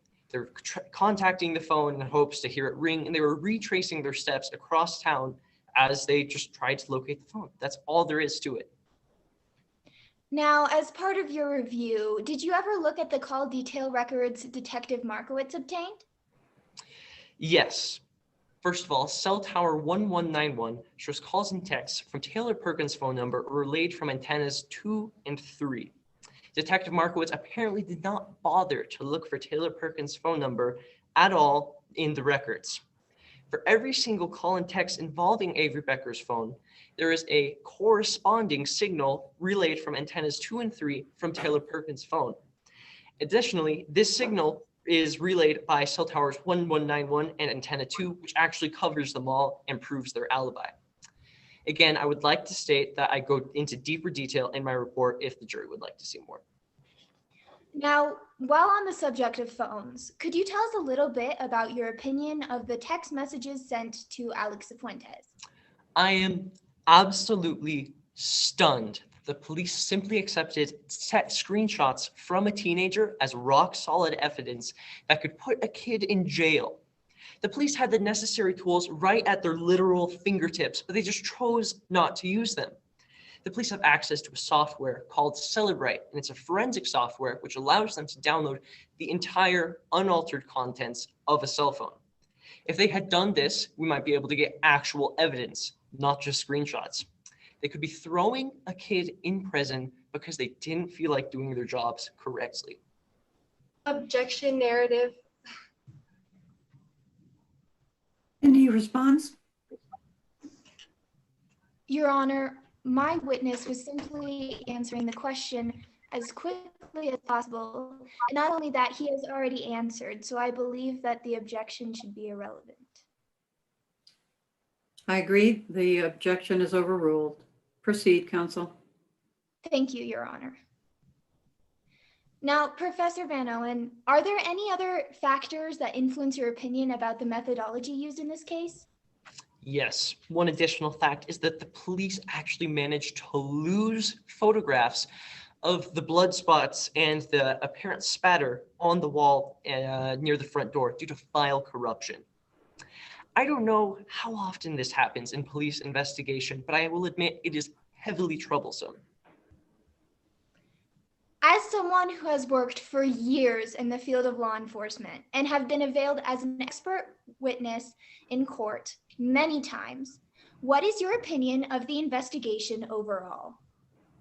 Overall, their entire investigation was rushed. Markowitz decided Becker was guilty at the very beginning, and he only bothered to look at evidence that would match that point of view. As a whole, the entire investigation was totally and completely incompetent. Thank you, Your Honor. No further questions for this witness. Thank you. Ms. Avila, do you have any questions for this witness on cross-examination? Yes, Your Honor. You may proceed. Hello, Mr. Van Owen. Before your current job, you were once a police officer for the Aurora Police Department, correct? Yes, it was. However, you left that job after an incident in which you had injured a young woman of color, correct? Yes, You and the Aurora Police Department were sued by the young woman, weren't you? no, it was me alone, and we both used the same attorney. However, a settlement was reached, and with that came a confidentiality agreement that prevents you from discussing the matter further, correct? Yes, yes, it does. You prefer to be referred to as professor, isn't that right? Yes, and I know sometimes I might be a little haughty about it. Thank you. You consider yourself a quote-unquote jack of the singular trade of policing, correct? Yes, I have very much experience in many different fields. You have never been a prosecution expert witness, have you? No, but I'd love to be. It seems that the prosecution just never hires me. Thank you. You have always testified as a defense expert, correct? Yes, and that relates as to what I previously have just said. Professor Van Owen, you mentioned that you reviewed the crime scene reconstruction conducted by CSR Kyle Kuzak, correct? Yes, yes, I have. But you never firsthand saw the crime scene, did you? No, because I was hired afterwards. Thank you. You also reviewed the cell tower reports and exhibits that were processed by Detective Markowitz, right? Yes, because that is the evidence I was given. Because you were not at the crime scene, all of the conclusions you made were based off of the photos and reports by other investigators, correct? Yes, yes, this is true. Some photos from the crime scene were lost, right? Yes, and this was a big point in my direct examination. But in your opinion, those missing photos would have shed no light on who killed Mackenzie Brackman, correct? Correct. It just goes to show you, Thank like, you. incompetence. Thank you, Professor Van Owen. You said that you branched out and conducted your own investigation, correct? Yes. Mr. Van Owen, you said that you have known Kyle Kuzak and Detective Markowitz professionally prior to this case, right? Yes, I have met Kuzak at various conferences over the years, and I have worked with Markowitz on several Thank you. cases. Thank you, Mr. Van Owen. You have doubts on Kyle Kuzak's reports, claiming that Kuzak was influenced by Detective Markowitz, right? Seeing as how I have worked with Markowitz before, I would have to agree. Is that a yes? Yes. You also highlighted that the murder weapon was a different brand from the knife set Mr. Brackman had in his kitchen, correct? Yes. Yes, I did say this. It's possible that someone would replace a knife with a different brand if it was damaged or broken, right? Yes, however, you have to admit it would be Thank you, Mr. Van Owen. You agree that Avery Becker's phone was in the vicinity Counsel, of the I'm victim's going to house. interrupt because I did not hear what the witness said. You were speaking over each other. Please allow the witness to speak so that I can actually hear what he has to say. Unless you have any objection to the testimony. Go ahead, Mr. Van Owen, or Professor Van Owen. Thank you, Your Honor. You'd have to admit that it would be very, very odd for a man to just randomly buy a single knife, which is completely different from every other knife in his home. It's too circumstantial. But it is a possibility, correct? It is a possibility, however, it is a stretch as well. You agree that Avery Becker's phone was in the vicinity of the victim's house, correct? Within 38 square miles. Yet you claim that Mr. Becker was not near the home, correct? If you call anywhere within 38 square miles close, then, you know, sure. Your final conclusions on the case include a much stronger motive in your opinion, correct? Yes, yes, I do. You testified that the most likely suspect is Blair Rollins, correct? I did say this, and I mostly brought it up to bring up the fact that the police never even bothered to investigate anyone else. Thank you, Mr. Van Owen. You think this because of the fact that Brackman represented Blair Rollins' father in a case that Brackman lost and resulted in Jonathan Rollins being sentenced to life in prison, right? Yes. There was a court recording of a statement made by Jonathan Rollins, right? There was, where he screamed, "I'll get you, Brackman, if it's the last thing I do." You also heard a portion of the court recording where Blair Rollins speaks on their father's behalf, correct? Yes. Mr. Van Owen, in your opinion, there were some flaws in the police investigation, correct? More than just a few. Mr. Van Owen, you would agree that your investigation was also incomplete and that you did not conduct certain tasks as you arguably should have, right? Given the fact that I was not given the resources to conduct these tasks, I would have to agree with you in that sense. You would agree that you should have obtained the cell tower records from the day prior to the murder, correct? Correct? You also did not request a copy of the court recording where Blair Rollins spoke on their father's behalf, right? Correct. Thank you, Mr. Van Owen. Your Honor, no further questions for this witness. Thank you, Ms. Avila. Ms. Wilson-Rosell, do you have any further questions for this witness? No, Your Honor. The witness is excused. Thank you very much, Professor Van Owen. Does the defense have their next witness? Ms. Admire, are you going to be calling Ms. Perkins? Yes, Your Honor. The defense now calls Taylor Perkins to the stand. Thank you. Good afternoon, Ms. Perkins. State and spell your name for the court. My name is Taylor Perkins, Perkins. Thank you, Ms. Perkins. I'd like to start off by talking about your relationship to this case. Were you a student at Colorado High School last year? Yes, I graduated from Colorado High School last year. And do you know or did you know Mackenzie Brackman? Yes, Mackenzie Brockman was my mock trial coach. And do you know Avery Becker? Of course, Avery was my best friend in high school. And do you know Alex Cifuentes? I do. Alex was on the team with us. Now I'd like to discuss your time on the mock trial team. How would you describe mock trial during your senior year? I mean, it was fine. I only joined mock trial because Avery did, and I wanted to hang out with him more. But there was definitely some tension on the team. Ms. Perkins, what do you mean when you say tension?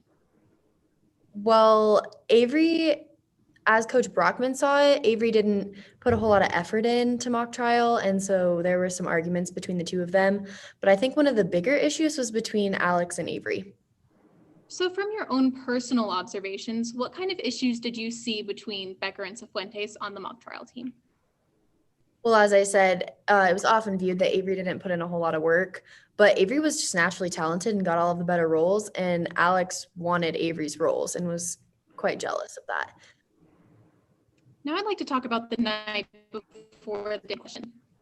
What happened after Avery Becker was kicked off of the mock trial team? I remember Avery going back to coach and asking to get back on, but was turned away. So then Avery and I hung out at my house, got hungry and went to Fry Shack. And then a bunch of the team showed up at Fry Shack, and they were all talking about how they felt super, super bad about Avery getting kicked off, which was even Alex, which seemed super insincere because Alex and Avery weren't very close. They had issues. And then Avery got super upset about everyone talking to him about this whole situation and stormed off to the bathroom without his phone, which was super, super weird because that thing was like his third kidney. What happened after Mr. Becker came back from the bathroom? Well, Alex and I were the only two sitting at the table, which was irritating because, like I said, Avery was my best friend and Alex and Avery didn't get along. And Alex was being kind of insincere. So as soon as Avery got back from the bathroom, we got up and left Fry Shack, and I'm pretty sure that Avery left his phone on the table. Ms. Perkins, how did you feel about being on the mock trial team at this point? At this point, I didn't care much. I didn't feel much connection to it. I only joined because Avery did. So. And did you ever quit the mock trial team? I did because I didn't feel a connection. Now I'd like to discuss the day in question, March 6, 2020. What happened on the morning of March 6th? That morning, we realized that Avery's phone was missing when we got to school, and we had already taken our senior lit test, so we decided to skip the rest of the day and go look for it. And we retraced all of our steps from the prior day. So we started at like the mall, where we were the prior day. We went to every single store that we were at, and we used my phone to text and call Avery's to try to see if we could hear it ring and find it. And then we went to Fry Shack to look there as well. Did anything happen to you and Mr. Becker while you were at Fry Shack? Yeah, actually, some of the people from the team showed up again, which was super weird because they should have been at practice. Did your teammates talk to you while you were there? Yeah, they told us that Coach Brockman wasn't responding to any texts or calls and wasn't at practice. Ms. Perkins, how did you feel when you heard this information about Coach Brockman? Well, at first I didn't think anything of it, but looking back at it now, it's kind of creepy to think that we were talking about him while he was bleeding out or maybe even dead. And Ms. Perkins, was Mr. Becker with you when you were talking to your teammates? Yeah, Avery was with me the whole day before Fry Shack and at Fry Shack while we were retracing our steps from the day prior, texting and calling again with my phone. You could look at my phone and see all of our whereabouts that day. And for the record, Ms. Perkins, were you ever approached regarding your whereabouts and cell phone data on March 6, 2020? No, nobody ever asked for my cell phone. Thank you. No further questions, Your Honor. Thank you, counsel. Ms. Riley, are you, I can't see you. I'm sorry. Yes, Your Honor. My Thank camera's.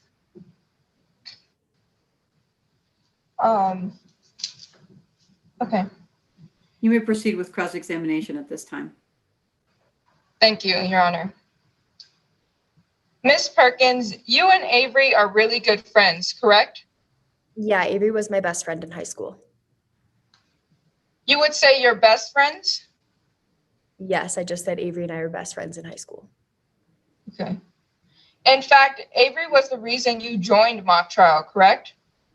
Yes. And when Avery needed you to, you quit the team, didn't you? I quit the team because I didn't feel any connection anymore. And I think that Avery deserved the spot on A team. When Avery wanted you to skip school to look for the missing cell phone, you did that too, didn't you? I mean, it was partially my idea, but yes, we did skip school and go look for his phone. Neither you nor Avery were at the school the day Coach Brackman was murdered, were you? We were not. We were retracing our steps at the mall and at the Fry Shack. Again, you could look at my phone and see that. But you would agree that Avery could be a bit rash, right? I think like any teenager, Avery could lash out. Avery had a bit of an inflated ego, correct? Avery was naturally good at mock trial, and so I think that what you might say is an ego came with that. Is that a yes? With a couple concerns, yes. Avery would often show up to practice unprepared, correct? Again, Avery was naturally talented, so yeah, Avery didn't put in as much preparation as everybody else. Avery had petty rivalries with Coach Brackman and Alex Cifuentes, correct? I don't know if I would call them petty. However, there was conflict on the team. One of the conflicts being between Coach Brockman and Avery because Brockman didn't think that Avery put in that much effort. And one being between Alex and Avery because Alex was jealous and wanted Avery's roles. Was that a yes about them having rivalries? There was conflict between them, yes. Okay. You would agree that Avery had a bit of a temper, wouldn't you? I think that Avery's temper is just a testament to him being a teenager. Is that a yes? Yes, because he's a teenager. Avery told you about the big fight with Coach Brackman, correct? Of course, we were best friends, so I knew about it. After the incident, Avery told you about using a marker to vandalize Coach Brackman's car, correct? Yeah, and Avery totally thought that it was a dry erase marker, and so it was really, really shocking, and he was super upset and super embarrassed about it being a Sharpie. So you agree that Avery told you that it was a dry erase marker, correct? Yes, Avery told me it was a dry erase marker. But you do know now that it was a permanent marker. yes, we all found out later that the car was permanently marked. You didn't find out from Avery that it was a permanent marker, didn't you? I think that I found out this information as the information came about, like anyone else did. You found out on your own, didn't you? I think Avery was a part of me finding out this information, but it was just information that was passed around the team. Avery had ruined the paint on Mr. Brackman's expensive car, correct? Objection, Your Honor. Relevance? Ms. Riley? Any Your Honor, response? yes, Your Honor, I'm trying to build foundation. Any response, Ms. Admire? Your Honor, regardless of if opposing counsel is trying to build foundation, she hasn't built the foundation as to why the car being painted on and how Ms. Perkins found out that it was permanent is relevant. It's not relevant to this case as it's not part of the criminal charges in this trial. I'll allow a little leeway, Ms. Riley, but a short one. You may continue. Avery was desperate to get back on the team, correct? Yes, Avery did want back on the team. Did you try to help Avery get back on the team? Yeah, well, after being turned away by Coach Brockman, I thought it was only fair since I didn't feel a super deep desire to stay on the mock trial team. I only did it because of Avery. So I quit so that Avery could have my A position back. Is that a yes? Yes. Avery even texted Alex Cifuentes for help, correct? Objection, Your Honor. Lack of personal knowledge. Counsel? Your Honor, it says in Taylor Perkins' statement that Avery had texted Alex Cifuentes, and Taylor was a witness to that.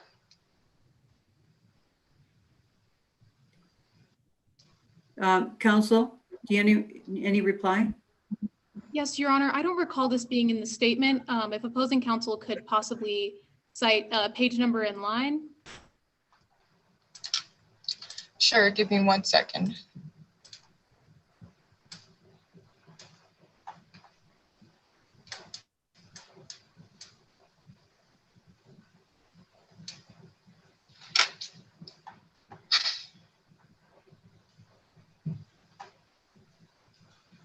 Page 42, lines.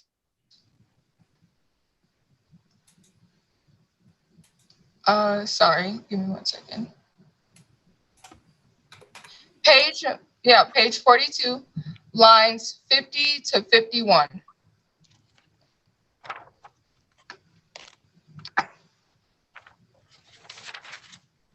Your Honor, would you like me to read them out? I am reading it right now, counsel. Okay. You may continue with your cross-examination. Objection is overruled. Thank you.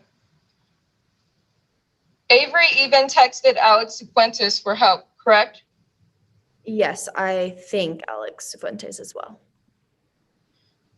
But Coach Brackman wouldn't even let Avery into practice at that point, wouldn't he? No, Coach Brockman didn't want Avery back on the team. He had kicked him off and was still very upset with him.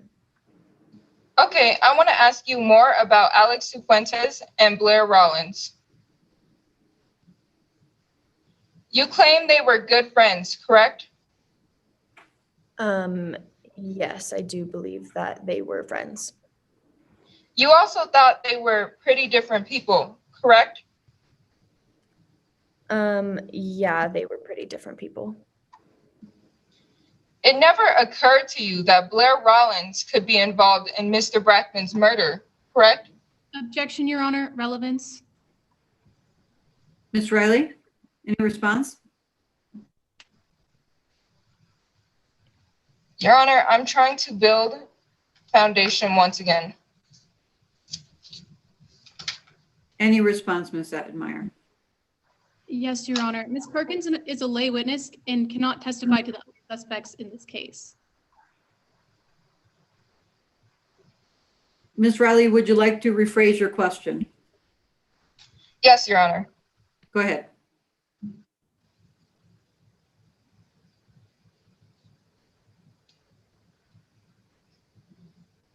I'll move on.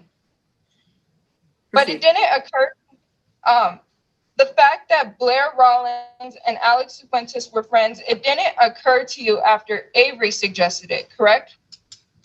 I'm sorry, I don't understand what you're asking me. You claim that Alex, I'll say it again, but you claim that Alex and Blair were friends, correct? Yes, we already said It didn't occur to you that they were friends until after Avery suggested it, correct? Objection, Your Honor, relevance.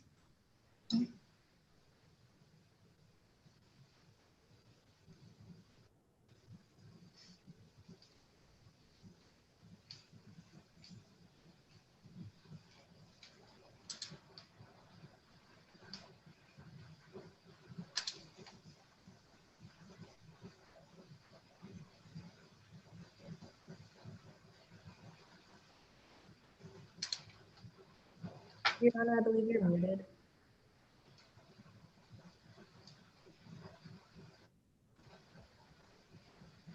Your Honor, you're muted.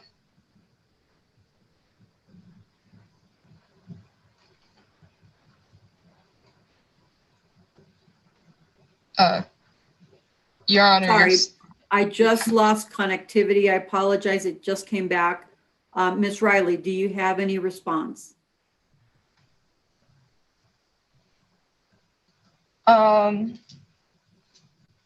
One second.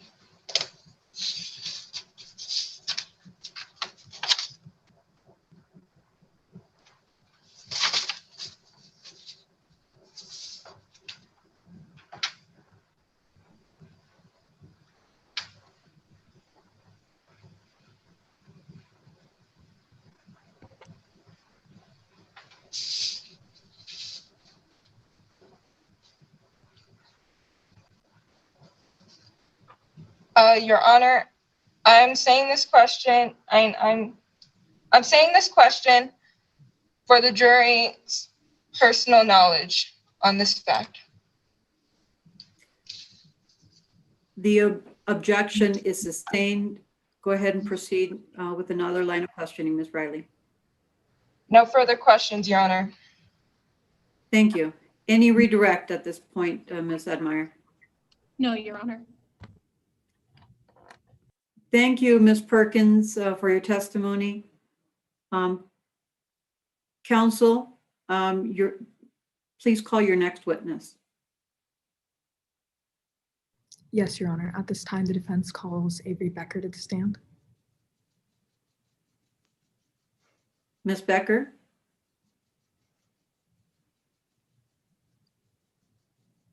Mr. Becker, I believe.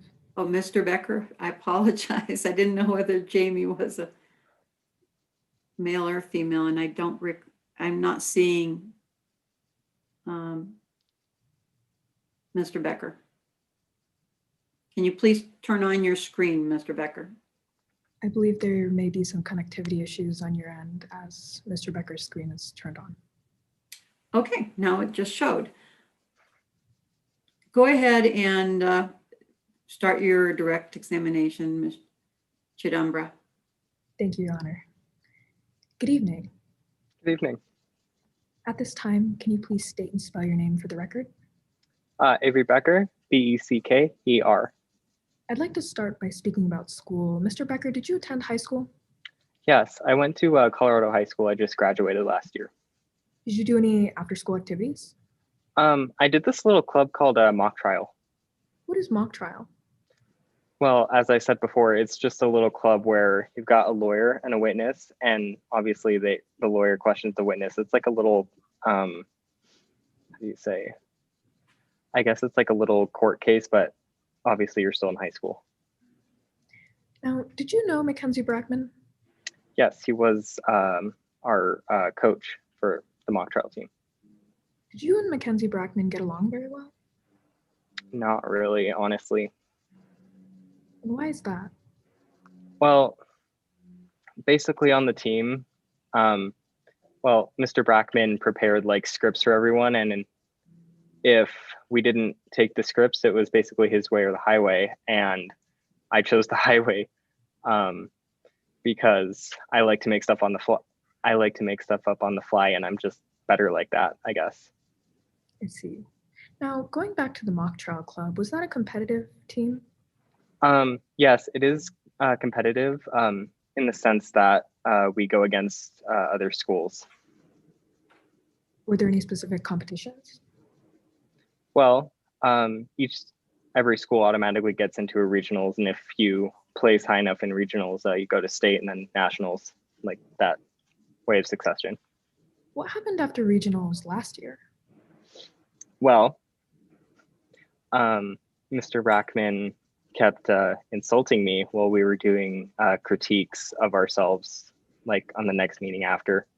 And when I left, I wrote on his car "Worst Attorney Award" with a marker, which what I thought was a dry erase marker at the time. Can you explain the events leading up to you leaving the room a little more? Yeah, so we were, as I said, critiquing ourselves, and Brackman chose people to go up and write on the board with dry erase markers, and I happened to be one of those people. And he just kept insulting me, because again, I took the highway. And I didn't want to be insulted more, so basically I just left, and I still had the marker in my hand, and I saw his car as I was leaving, and I wrote on it. Did Mr. Barackman ever find out about what happened to his car? He actually caught me in the act. He caught me in the act and then kind of blew up on me as justified. Can you go into a little bit more detail about what Mr. Brackman did when he saw you riding on his car? Well, as I said before, he kind of blew up on me and was incredibly mad. I don't guess. He kicked me off the team for good, and then we kind of just went home. Did you get a chance to speak to Mr. Brackman after he removed you from the team? No, I didn't. So the day after, I tried going to his office, which was at a law firm, and his secretary said he didn't want to talk or he was busy. So I texted him after detailing how I was going to clean the entire marker and everything off of his car, and then get a job to get a whole new paint, get a summer job to get his car a whole new paint job. Can you describe your relationship with Mr. Brackman after all of this went down? Well, I mean, we didn't talk after all of this, so I guess it was more sour than before. Let's move on and speak about some of your teammates. Did you have any friends on the mock trial team? Well, yeah, I had my best friend, Taylor Perkins. Most of us were like pretty good friends, like a team is, except there was Alex Cifuentes, and I never got along with her at all. Who is Alex Cifuentes? Well, she was, this teammate, I guess we were kind of like geese and chickens, because she was really insecure about the fact that I won all the awards. I got picked for all the good parts, and she really, really wanted that for herself. Can you tell me about your perception of your relationship with Ms. Cifuentes? We were not close at all. We weren't even acquaintances. Have you ever asked Ms. Cifuentes for help? No, I have not. Have you ever texted Ms. Cifuentes? I have not either. Finally, I would like to speak to you about the day of March 6th. Are you aware of what happened on that day? Yeah, Mr. Brackman was found dead. He was murdered, apparently. Where were you on that day? Well, I was with my friend Taylor. We were traversing the mall and the Fry Shack to look for my phone, which I had lost the night before on March 5th. Why did you go to the Fry Shack? Well, because we were there on March 5th. And that's where I'm pretty sure we still don't know where I lost my phone. but we were pretty sure I lost my phone at the Fry Shack that night. Did you ever find your phone? We still actually haven't to this day, so no. And finally, Mr. Becker, were you with Miss Perkins the entire day of the murder? Yeah, I was. We were using her phone to text and call my phone to try and find it. Thank you. No further questions for this witness, Your Honor.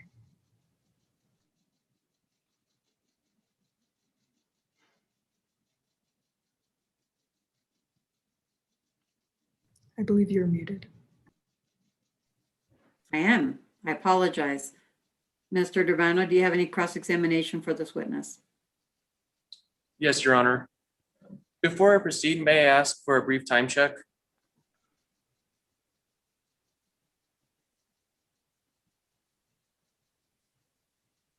There's 6 minutes and 16 seconds left for cross. Thank you.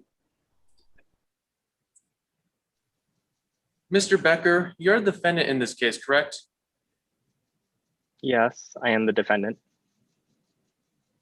And you stand accused of murdering your mock trial coach when you broke into his house to get back at him for kicking you off the team, correct? That is what I'm accused of. And back then, you were just a student at Colorado High School, right?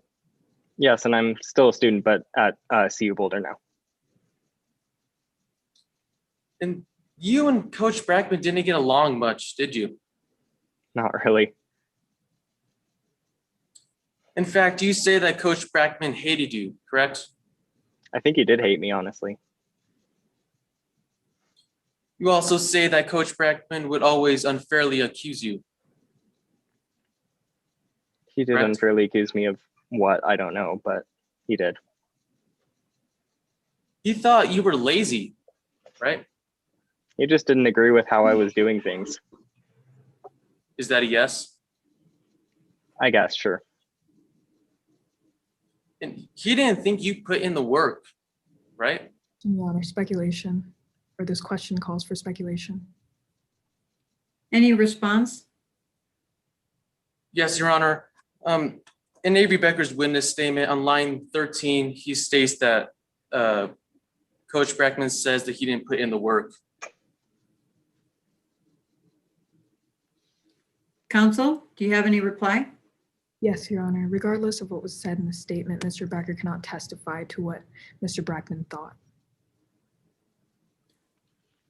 Objection is sustained. Thank you, Your Honor. Mr. Becker, Coach Brackman never gave you credit for anything that you did he? Well, again, he didn't really agree with how I was doing stuff. So, as I said, his way or the highway. So, I chose the highway. Is that a yes? I guess. You didn't feel appreciated by Coach Brackman, did you? He didn't make me feel appreciated. And you say that Coach Brackman rewrote everything that you did. Well, he wrote scripts for everyone on the team, and I just chose not to follow them. And it hurt you to learn that Coach Brackman thought you didn't deserve your best attorney award from last season, right? Well, yeah, because I was the best attorney. And that your award-winning closing argument was just lucky. No, it was award-winning. It was just that good. And this, of course, made you angry, correct? Yeah, it did make me angry. And you responded by calling Coach Brackman the worst coach in the state, didn't you? That did come out of my mouth, yes. And then one day you had enough. You stormed out of practice, didn't you? Well, they kept insulting me. Nobody wants to be insulted. Is that a yes? Yes, I did storm out of practice. You stormed out holding a permanent marker, right? Well, at the time, I thought it was a dry erase marker, seeing as I was just writing on the dry erase board. Is that a yes? I did have a permanent marker in my hand. And you used that permanent marker to write worst attorney award on the hood of Coach Brackman's fancy car, correct? Yes, I did write that on his 1986 Porsche. So you vandalized the coach's vintage Porsche, causing serious damage, correct? No, I just rode on his car. Well, that's still causing damage, correct? We did get it off, so I personally don't think so. It's a yes or no question. I only rode on his car. That's all I did. And since that you rode on his car, he kicked you off the mock trial team, correct? Yeah, it was a punishment. And this made you even more mad than you did before. Well, I was an award-winning attorney, so of course it made me mad. And you went home crying to your mother, correct? Yeah, I was pretty sad, so of course I cried on her shoulder because she's my mom. But you didn't tell your mother what you did to Coach Brackman's car, did you? Relevance. Counsel, any response? Your Honor, this is relevant because I'm showing that the defendant didn't admit that he rode on Coach Brackman's car. Objection overruled. You may proceed. Thank you, Your Honor. Would you like me to repeat the question? Yes, please. You didn't tell your mother that you rode on Coach Brackman's car, did you? No, I felt so incredibly guilty about it that I couldn't even tell my mom.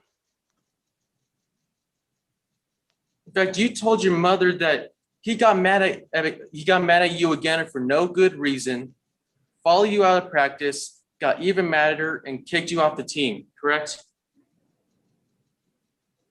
I don't quite understand what you're asking, counsel. I'm asking, is that what you told your mother? I mean, I just told my mother that I was really, really mad. And those words may have come out of my mouth, but yes. You said that you would get back at Brackman if it was the last thing you did, correct? When I was talking to my mom, I wasn't ever planning on following through with that. But you did say that, correct? It did come out of my mouth. No further questions. Thank you. Any redirect of this witness? Yes, Your Honor. Proceed.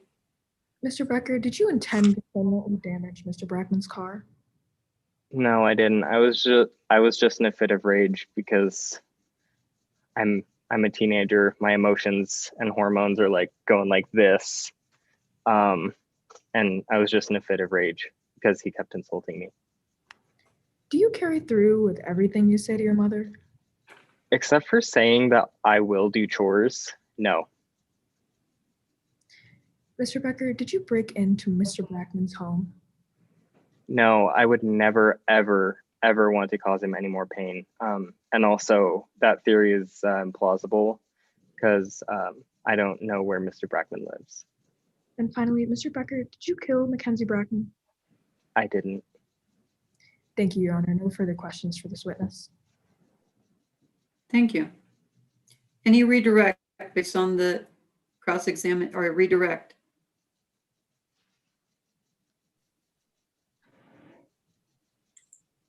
No, Your Honor. Thank you.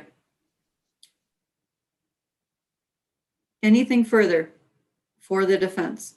No, Your Honor. The defense rests. Thank you. Is the prosecution ready to do closing arguments at this time? Yes, Your Honor. Your Honor, at this time, I request that the remainder of my time be reserved for rebuttal. Very well. May I proceed? Yes. The case presented to you all is simple. It is a revenge scheme that resulted in a burglary gone wrong. My name is Alyssa Avila, and I, along with my colleagues, represent the state of Colorado.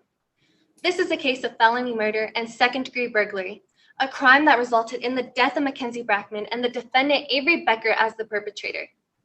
We, the prosecution, must prove several things, but first we must prove motive and intent.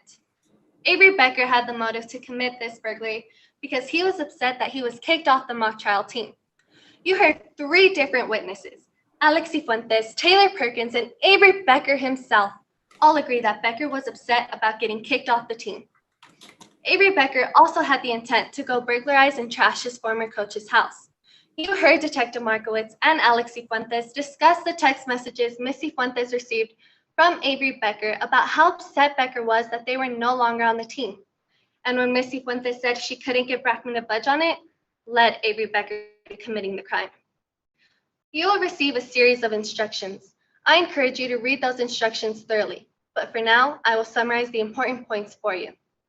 3 of the following must be proved. First, did Avery Becker have the intent to commit criminal mischief at Mr. Brackman's house? Second, did Avery Becker commit second-degree burglary in the process of pursuing that criminal mischief? And third, in the process of committing second-degree burglary, did Mr. Brackman die? Criminal mischief requires Mr. Becker to knowingly damage the property of someone else in the course of a criminal episode. The defendant knowingly entered the home of Mr. Brackman after having told Miss Cifuentes of his intent of going to go burglarize and trash it because he was not let back onto the mock trial team. That is damage to Mr. Brackman's property. Detective Markowitz analyzed cell tower data and opined in her expert opinion that Avery Becker's phone connected to the cell tower closest to Mr. Brackman's house on the day of the crime. And in her expert opinion, a cell phone connects to the nearest tower most of the time. So now we have evidence that Avery Becker's phone was near the crime scene and text messages from Becker saying that he was going to go there. Mr. Becker and his best friend both claim that they were together on the day of the crime and that Becker's hands are clean. Pay no attention to this alibi, as Miss Perkins is biased and will do anything for their best friend. The evidence I just mentioned contradicts their alleged alibi. Now for the murder. For felony murder, instruction number 7 requires that during a burglary, the death of a person other than the participant was caused by anyone. When Mr. Brackman was alerted by the ring camera, he tried to defend himself of the intruder and fight Mr. Becker off. Ms. Kuzak testified to this. The scuff marks and the broken plate show that an encounter did in fact take place between the two. Given that the murder weapon was a knife and the size of that knife matched the missing knife from the knife block in the kitchen, the evidence, not the biased opinion of a defense expert, shows that the knife was obtained during the struggle, and unfortunately, Mr. Brackman was stabbed in the back both literally and figuratively by Mr. Becker. And because the death of Mr. Becker was clearly caused by the knife wound, a fact which no one disputes, the prosecution has met its burden in proving felony murder. We, the prosecution, have proven this crime beyond a reasonable doubt. The elements are clear, and we have laid them out for you. The facts are undoubtful and prove that Avery Becker is the only viable suspect in this case. We know that you will find Mr. Becker guilty of felony murder and second-degree burglary. Thank you.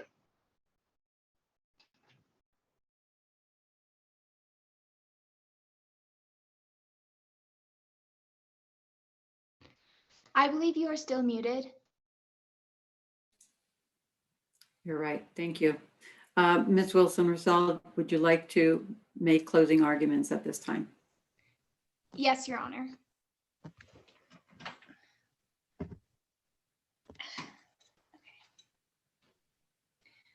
Good evening, and may it please the court, Your Honor, opposing and co-counsels, members of the jury. Implausible, incompetent, and insecure. These 3 words were used at the beginning of this trial by Ms. Cheatham-Barham, and it is within these 3 words that the truth of the case was found. Avery Becker was a high schooler. He was kicked out of a mock trial team despite trying to please an adult who constantly put him down. The prosecution wants you to believe that he committed murder because of that? It is implausible for Avery Becker to have committed this crime. It does not fit his character. It is the incompetence of Detective Jordan Markowitz and Kyle Kuzak that have led to the accusation of Avery Becker. Alex Cifuentes was insecure, an insecurity that led them into presenting unverified text messages between them and Mr. Becker. This is the evidence the prosecution has put before you today to ask you to find Avery Becker guilty of the serious crime of murder. Make no mistake, ladies and gentlemen, this is a solemn occasion, and your responsibility as a fact finder is significant. Members of the jury, the death of Mackenzie Brackman was a tragedy, but declaring a child guilty based upon an incompetent investigation riddled with bias does nothing to honor his memory. It is the burden of the prosecution to prove beyond a reasonable doubt that Avery Becker unlawfully entered the dwelling Mackenzie Brackman, knowingly and willingly damaged his personal property, and that lastly, these two crimes ended in the murder of Mr. Brackman. Ladies and gentlemen, they have not met their burden. Furthermore, the prosecution has failed to identify the defendant, something that is required in a criminal case. Detective Markowitz's evaluation of the crime scene was rushed. What is the actual evidence that Avery Becker was there? A video of a person of unknown sex, age, or race obscuring all identifying characteristics? Incomplete cell phone data that makes unreasonable assumptions? The assumption that Avery Becker was even with his cell phone at that time? Remember, Avery Becker, sworn to tell the truth, told you that he was not with his phone at that time. Detective Markowitz and her team were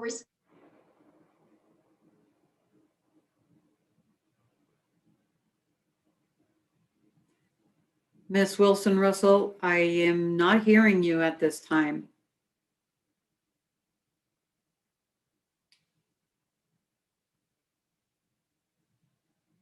Ms. Chidabara, you may want to contact your teammate. Yes, Your Honor. One moment, please.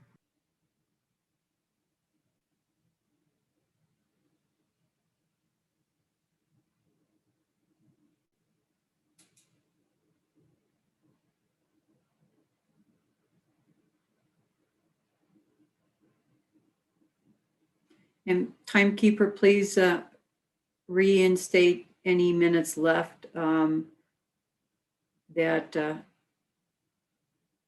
were lost because of loss of connectivity. Yes, I paused it. I paused it right when it froze. Thank you, I appreciate it.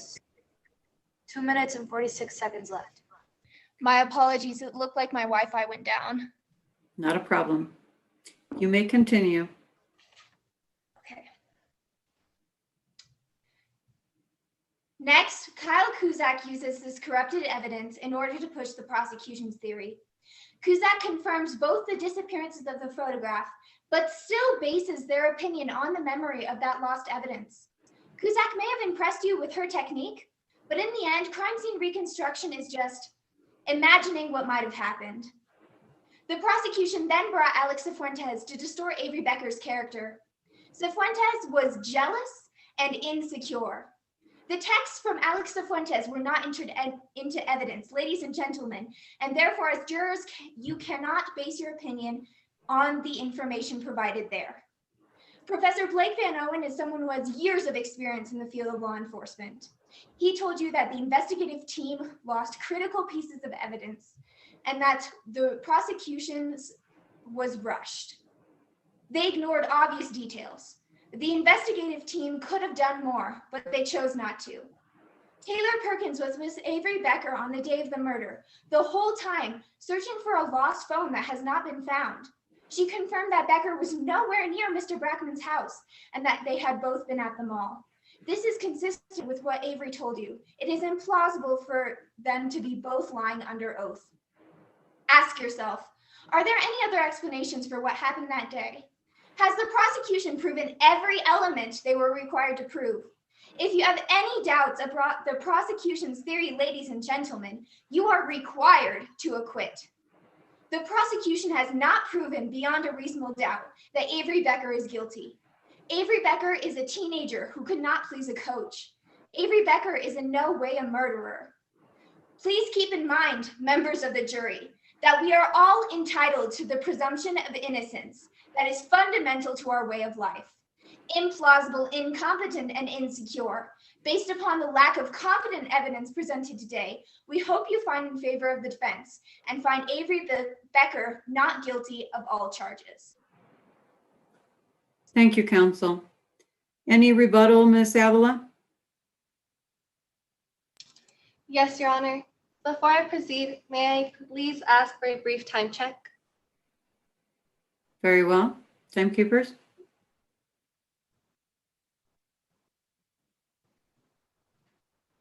I think there might be 1 minute left. Yes, it's 1 minute and 15 seconds left. Thank you. I have 1 minute and 14 seconds left.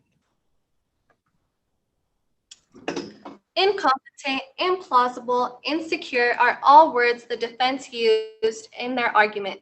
Every argument the defense has thrown at you, whether it be the incompetent and implausible investigation conducted, or whether it be the accepted tarnished evidence, are all part of the conspiracy the defense has cooked up that is so far-fetched it seems unbelievable.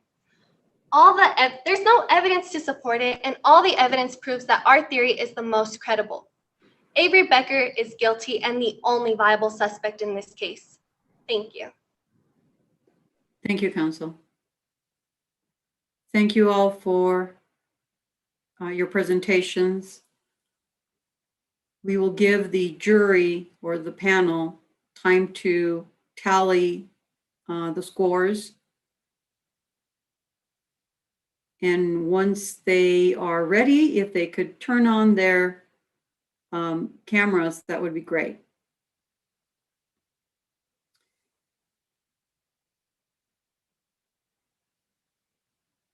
I want to give the panelists a few moments of quiet so that they can finish, and hopefully somebody can tell me when they are.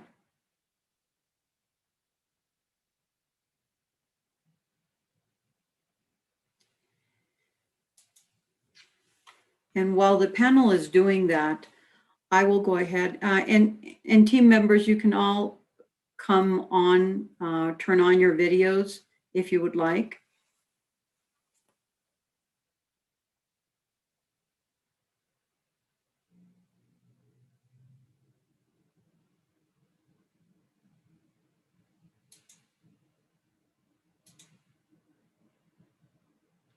Okay. Well, I want to thank each and every one of you for a really good presentation. This case has kept me riveted, and I appreciate that.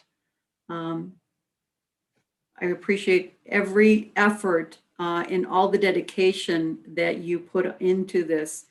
I know that you could not do this without your teammates, your parents, your coaches, and your whole extended family and school for supporting you in proceeding with, in these very challenging times, a great presentation, good mock trial experience. And I hope each one of you has appreciated the not just being able to be privileged in having the experience, because I know that you learn a tremendous amount from this kind of experience. I wanted to let you know what my background and experience is. I have been a judge for a few years, and before that I was a trial attorney, and I've seen the gamut of what can be involved in a trial. I have been involved with mock trials since probably before you were born. Yes, definitely before you were born, and in the mid 90s, 95, I think that's when I started, and I've done everything imaginable for the mock trials, everything from recruiting panelists to judge the mock trials, to scoring, to obviously judging like today, but also with the organizational aspect and tabulating scores and organizing both regional and state mock trials. So I've probably been involved in every aspect of getting this kind of program set up. So I know that you are very grateful to the Colorado Bar Association and the regionals for putting this kind of programming up so that you get this experience. I think it's a tremendous way that our community has to show students like yourselves how the court system works and have an appreciation for the judiciary and the how much work and effort the legal community puts into trying a case and having to, you know, be advocates for each side and do a really good job at advocating for each of your clients. I think all of you did a tremendous job. So with that, I think all the panelists are here. Yes, it looks like it. So I'm going to ask Ashley, is all the tallies in?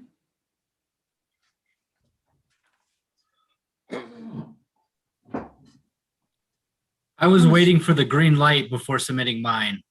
Do I have that green light? You may submit, yes, if you're done.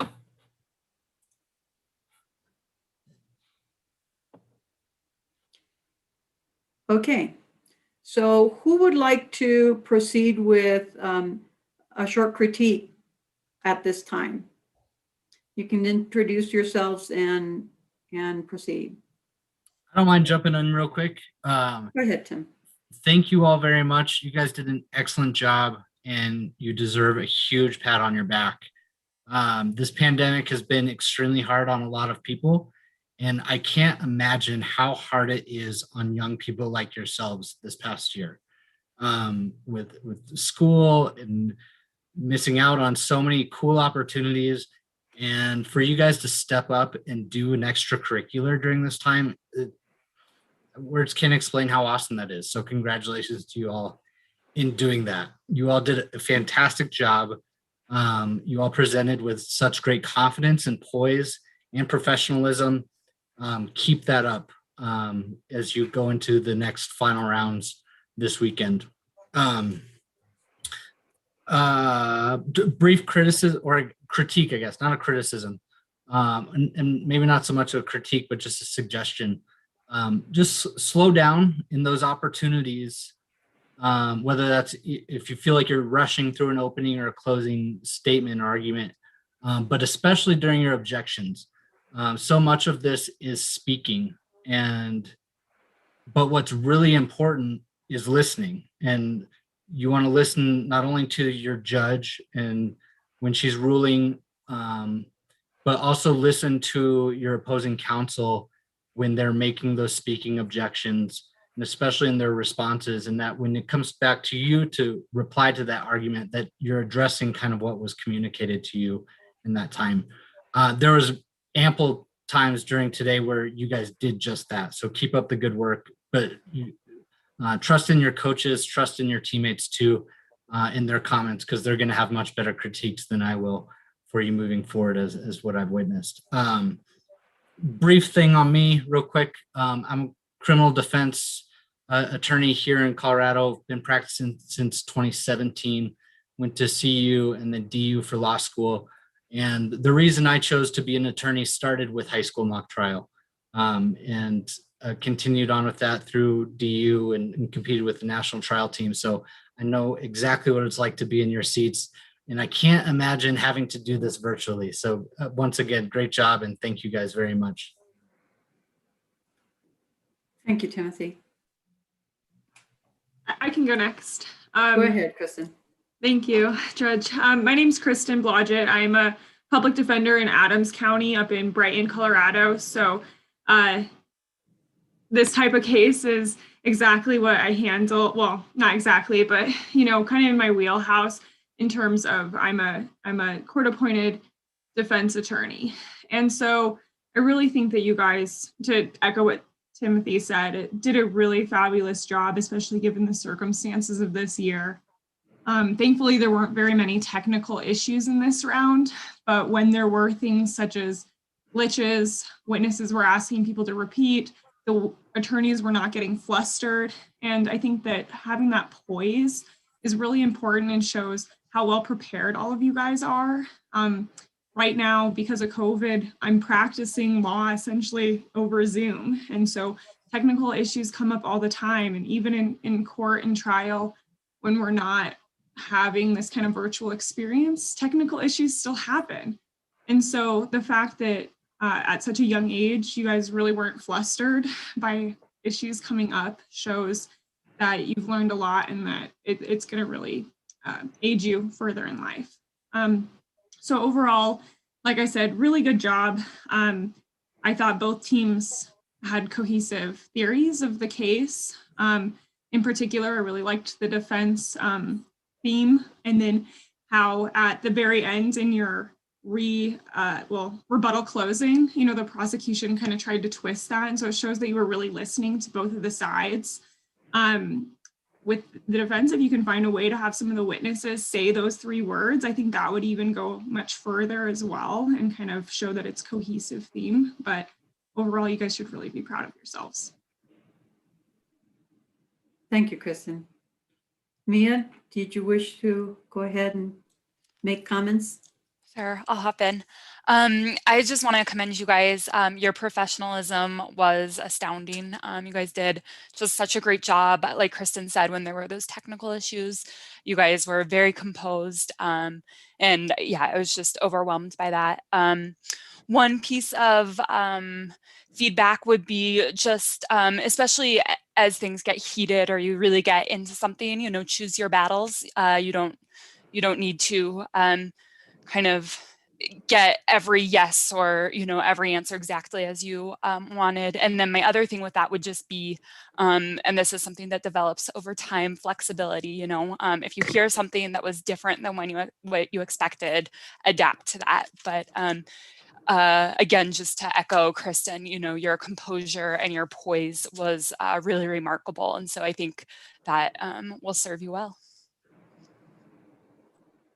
Thank you, Mia. Chris, do you have any comments? Yeah, a couple things. Thanks and good evening to all. Guys, good job. I know you put a lot of time into that. You spent months working on that, as have the coaches and the parents. So, and I've been in your shoes. I've been in, like Mr. Tar, I did mock trial as well. And I know it's stressful, time consuming, and pretty nerve wracking before the trial gets started. So I got to tip my hat to you on that one. For the defense, a couple quick things. One, I think everybody admits there was a homicide, so I wouldn't spend a whole lot of time on that. The issue's not, was the guy killed? It's who did it. So as a matter of strategy, I'd probably focus, that would be the focus of my entire case. Prosecution, it looked like you ran out of time. Did you guys run out of time at the end there? It looked like the first 2 attorneys might have used up more time than you wanted them to. So be aware of that. On cross-exam, plaintiffs or prosecution's witnesses, you guys fight harder. On cross, the attorneys are trying to rough you up. Fight back, you know, fight harder. I felt like sometimes you could have come back with some stuff you had in your witness statements and given it back to them. So don't let them bully you around. That's about all I had. Guys, I think it's 7 o'clock. It's time for dinner. Thank you all for joining us and putting on a wonderful case. I appreciate each and every one of you. Thank you and good evening, everybody. And applause for all of you. Thank you. See ya. Have a good evening. Thank you so much. Thank you. You are so welcome. Thank you. Thank you. You're welcome. Thank you. Thank you. Thank you. Have a good Good luck with the rest of the competition.